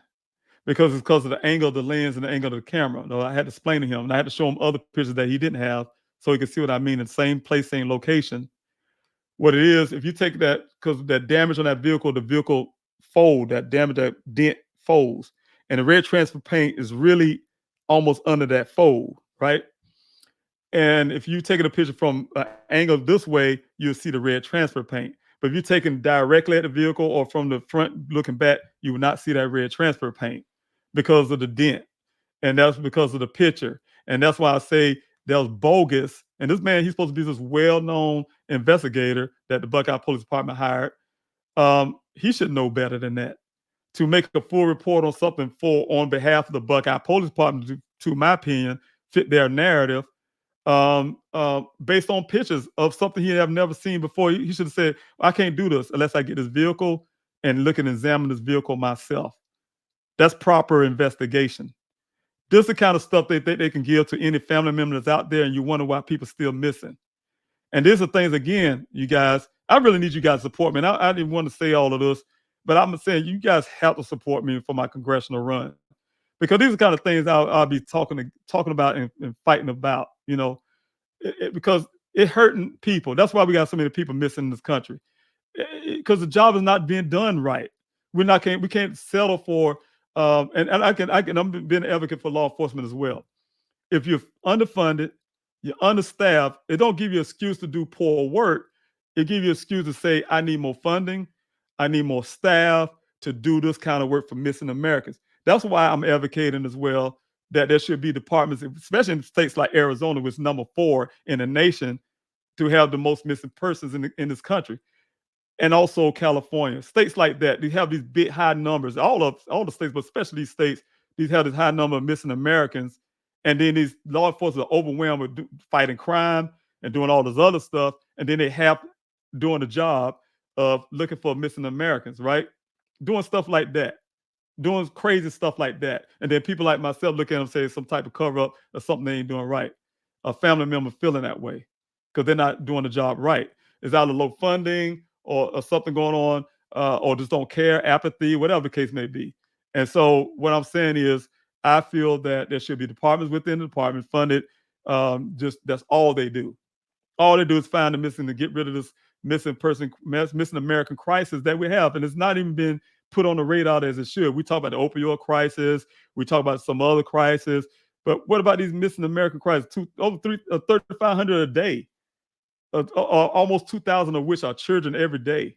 I mean, that's crazy. So long story, what I'm saying is, we have to do something. We have to do something better than that. And that's what I'm going to keep pushing and keep fighting for. I'm going to keep asking you guys support. Rather finding my son, rather for you sharing somebody's story, help me win my election to get to Congress. I'm pushing all of that. I'm pushing everything I can. And I need everybody help. Whoever listen to me, who want to share help, I need all of that. So that's what I'm here for. And that's why I'm here for 2 hours and 39 minutes. I should have been going, getting ready for some of the things I'm doing tomorrow, but I really feel like it's a need tonight. Buckeye Police Department are lying. Daniel's work vest was orange in color, easy to be seen, and by a helicopter drone. If they searched a day or two after Daniel disappeared, they would have seen it. And they would have, if that vehicle was there in that ravine, right? And I wish I should have put the pictures up tonight, but I will the next live. I'll go back on some of these evidence that I have and show you guys. It's funny. They said they couldn't see the vehicle. That's the reason why we was in that area. We just must have missed it because there's so much brush, as they were trying to say. First of all, y'all notice that the brush is none there. The highest bush that comes over there near that area where the vehicle comes to my waistline or probably close to my chest. They ain't had no helicopter footage because it ain't no none exists. And I guarantee you, they'll never, ever, y'all can do FOIA requests or whatever the case may be. They'll have no evidence of ever doing a helicopter search because it never happened. I'm still, this is 2024. I had put a FOIA request in to the Phoenix Police Department because they had a Phoenix Firebird helicopter that Buckeye claimed they used to search for Daniel after he went missing. They put in their report. It's falsifying the report because I have put that FOIA request in, and here it is 2024, August, and I still don't have that answer. Because last time I checked with them, they said we don't have no record of that flight. But then I guess they found out it was a Daniel Robinson case. They said, "Oh, we're still looking." When I asked again, we're still looking. They've been saying, "Oh, we're still looking for it." And here it is 2024, and that was in 2021, right? Because it don't exist. That search don't exist for no helicopter. That search for that Maricopa County they claim with DPL and all that don't exist. They have no evidence. That only evidence they ever gave to me or anybody is that drone footage. Exactly what that rancher said to me before they even gave me the evidence. That's what the rancher said. I was there. I had to change they came out there with a white Razor that they always use. They came out a white Razor. I had to change the tire. I was there the whole day. I said, "What about the helicopter?" No, there was no helicopter. I did had drone, and that's the drone footage they gave me the pictures. Even Ken at the well site. When I came to Arizona, the first thing I want to do is look at this man in the eye who told me something different about my son and ask him what happened. Right? One of the things he told me himself, Buck, I say they did a helicopter search with this Phoenix Firebird helicopter. And because I asked him one thing, I asked Ken, and I wrote all the stuff down. This is evidence, this real stuff. Took notes, have evidence of people, my daughter and another person I'm not going to name was with us, and heard him say this. We were sitting there, and I asked Ken. I said, "Were you here since my son went missing? Are you here every day?" He said, "Oh yeah, I'm still here because they still working on that well." He said, "We're still working on that well. We're still here." Because when I met him that day, it was another guy with him, some real heavy set guy.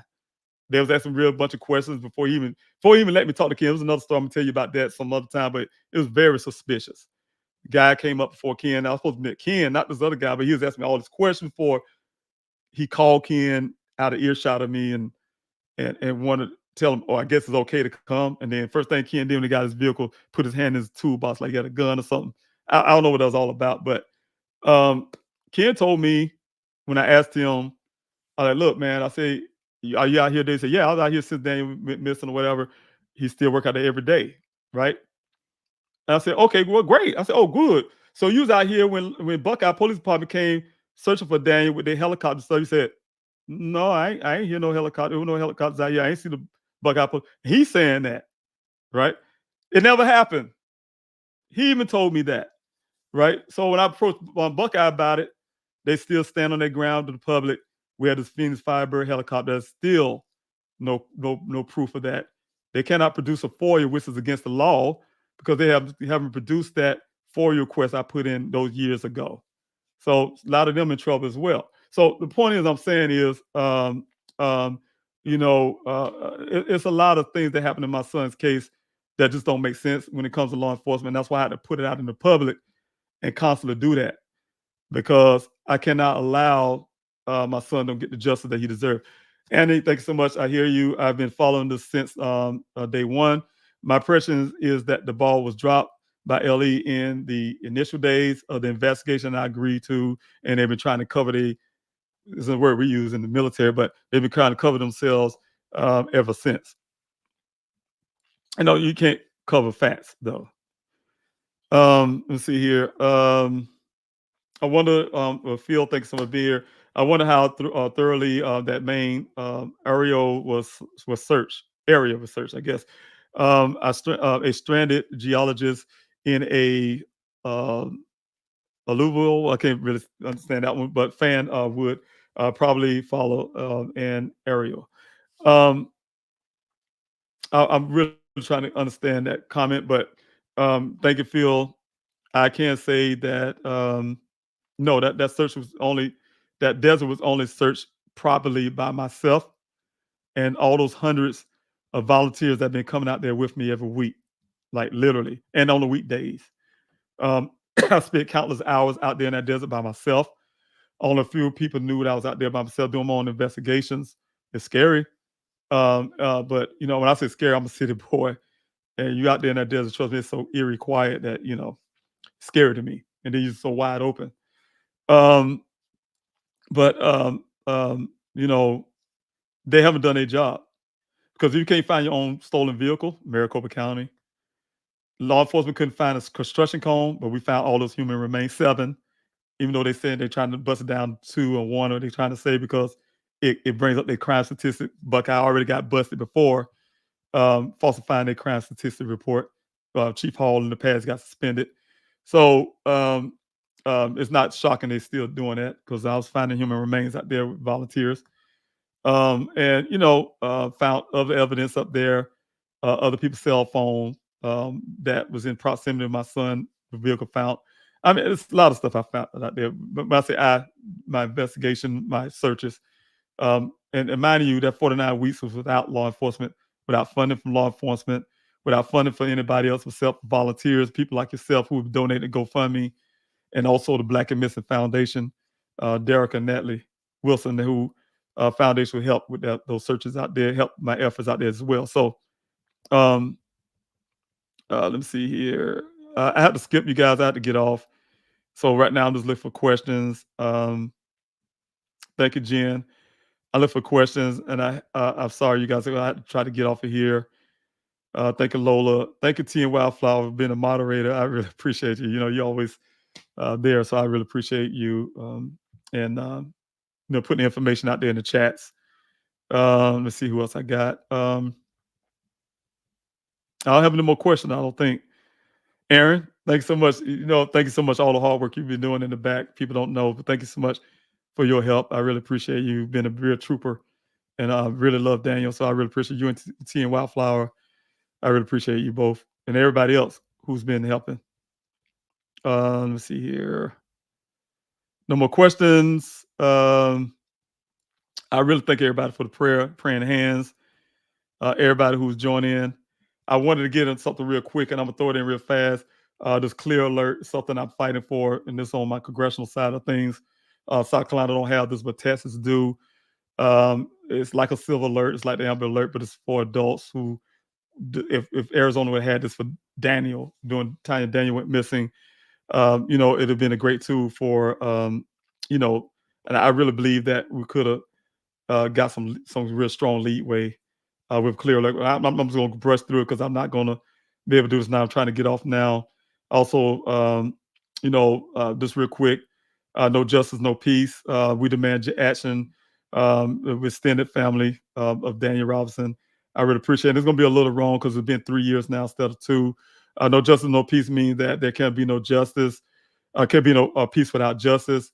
My son has been missing for 3 years. This is, like I said, I need to be updated, but he's been missing for 3 years, and it's time for justice in this case. My spirit searcher for my son, I have put in on my investigator's hat and my search hat, and I had been an advocate for my son for many others. I feel that law enforcement have failed Daniel, my family, and me because when I wanted to report Buckeye, went against their own policy. And I'm gonna say this real quick. I'm gonna stop right here. And families need to know this. Whenever law enforcement tell you have to wait 12, 2, 1, I don't care how many hours, ask them is in their policy. Because I would say 99% to 100, there's no such policy. This is something lazy cops will tell families that don't want to do the job, that you need to wait 12 hours. And this them playing family member telling the family that they need to wait to be sure that their loved one is missing. No, you don't. You did your due diligence already. You know that your loved one is missing when you report, and this is urgent. It's not like finding a person who's deceased, like the first 48 hours show that we watch, and the detectives need to try to solve this case in the first 48 hours. No, when it's a person is a live thing that's happening at this moment, every second counts. As soon as that person report that person missing, the law enforcement need to kick in immediately. That's the better outcome, and that's the reason why these numbers are growing up where people are never found ever in life, is because of law enforcement slow action when it comes in and they tell you wait 12 and so hours. We're going to stop that. It's not going to happen anymore, and I'll be advocating against that. I feel that law enforcement failed Daniel and my family and me because they wanted us. I wanted to report, and Buckeye went against their own policy and made me wait 12 full hours to report. They took almost 3 days to do a helicopter search, even after that. Injustice creates anger, frustration, and a sense of powerlessness. It can lead to social unrest. It can lead to protests. Let's work together for this justice.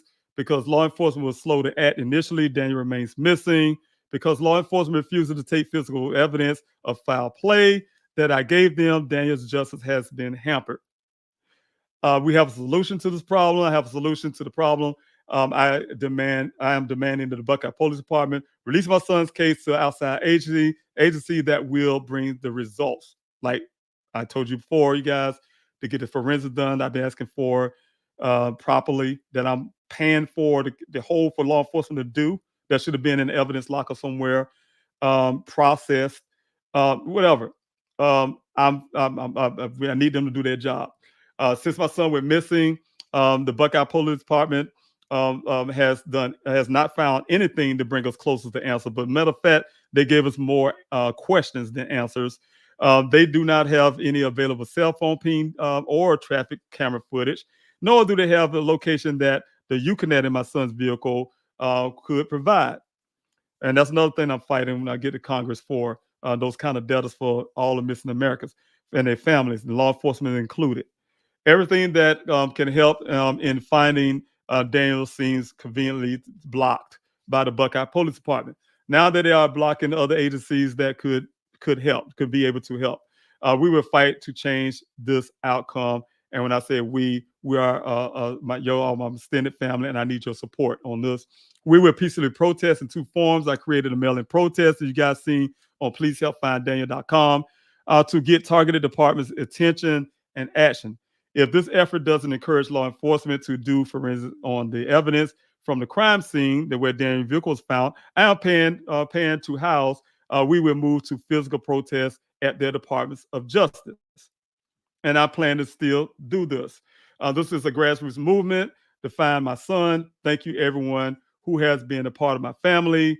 And I call you guys, everybody, my extended family. Anytime anybody do as much as you guys have been doing, supporting financially, to out in the desert with me, to prayers, to super chats, to whatever, sharing Daniel's story, you're a family to me. And I really appreciate each and every last one of you. Nothing is too small and nothing's too big. And I really appreciate each and everybody. And I really love you all for everything you have done. So again, I'm David Robinson, for those who don't know. The father of geologist Daniel Robinson went missing. If you want to know more about his story, just Google Daniel Robinson, geologist Daniel Robinson, and you will see everything come up about my son's case. Also, you can follow everything I'm doing to fight for my son. You can also follow everything I'm doing to help other Americans. You also can follow me for my run for Congress, and the reason why, by going to davidrobinsonforcongress.com, davidrobinsonforcongress.com, and you'll learn more about my congressional run and why it's important for me to win this election, and why you all can support that way too. If you want to support my campaign, I really can use your support. We need financial donations to help with my campaign, to make me competitive. I'm going against over 20 year incumbent who made a dynasty for himself. It's time for change. It's time for us to get things done. It's time for some action. It's time for new blood in the game to get things like this. We have in South Carolina, for instance, and this is last I checked, and this was in March, we had 270 Americans go missing here in this state. And that was in March. I can imagine where the numbers is. The numbers don't just go down, they go up. And I'm sure we got, but you don't hear anybody speaking about that or doing anything that's solving that problem here in South Carolina and as well as some of the other areas. And I want to fight for that as well. So I need your support and your help. So again, you guys know the character I am. You can see what I've been doing, the kind of father I am. I'm not a person that quit. I just don't stop. And I have my thoughts on things. You can support me in all those areas. Finding my son, advocate for other Americans, the things I'm doing with CrimeCon, etc. Anything, everything we're doing, and also not just me. Make sure you're supporting every family that you can. Again, anybody you see somebody, family member, a story come up on social media, share that story. I'm telling you, it could be a lifeline for that family. That not everybody get an opportunity that my family was able to do with hard work. It took me 3 months to get there, to get Daniel's story on a national level. It took hard work, but not everybody is fortunate to get that. That's what I'm trying to say. Some stories you'll never hear about, but they'll share their stories on social media, and it's important that we share their story and circulate it around, because all it takes is one person to see your post, just happen to know you somehow through something else, somebody else, or whatever case may be, and that saw something, and you just solved the case, and you brought a family member home, and you didn't even know you did that. So what I'm saying is, it's important to share somebody's story every chance you can, because that's all we got. News media is not going to carry it all the time. So it relies on people like us to do that ourselves. So again, lastly, I want to say before I jump off, if you have a missing loved one, you have a loved one that you're in disagreement with, you're gonna say this all the time. It's okay to say to this person, I'm not gonna talk to you for a while. I can't be around for you, but you know what? I love you. I want you to know I love you, but right now we just need a break or whatever the case may be, and then you can go back being mad. Make sure you tell the person that you love them, because it might come an opportunity you never be able to say it again. You don't wait till, God forbid, you end up having to miss a loved one or something else happen, and you never had the opportunity to say, you know what, I love you. I would give anything to tell my son that, that I love him, I haven't had the opportunity for 3 years now. So um, it's a sad thing. It's a sad thing that families have to endure. A family had to go through that tonight. Like I said, almost 3,000 people go missing every day. And, somebody's going through the pain now. And, just they'll take nothing for granted. But thank you guys. I really appreciate everybody who joined in for this 3 hour live that I wasn't intending to do. I was intending to do an hour live. But like I said, I seen a need, that it's something, tell me, hey, there's a need to keep going. And, I really thank you all for hanging in there with me, being a part of this. And I see you next time. And thanks so much. God bless you. And like I said, next time live, I will be doing a live this Friday, but it's for my congressional run. My plans is to do a live every Friday night at 8:30 p.m. That's on the East Coast. That'll be 5:30 p.m. If you live out west in California, for instance, out of Arizona. And just to talk to my constituents, who would be my constituents, and those who would have things they would like to tell me, because I want to know what the constituents want, and say, hey, what you would like to see in your representative, things like that. So I would love your support on that as well. So take care of yourselves. You all have a blessed night, and see you next time. Take care.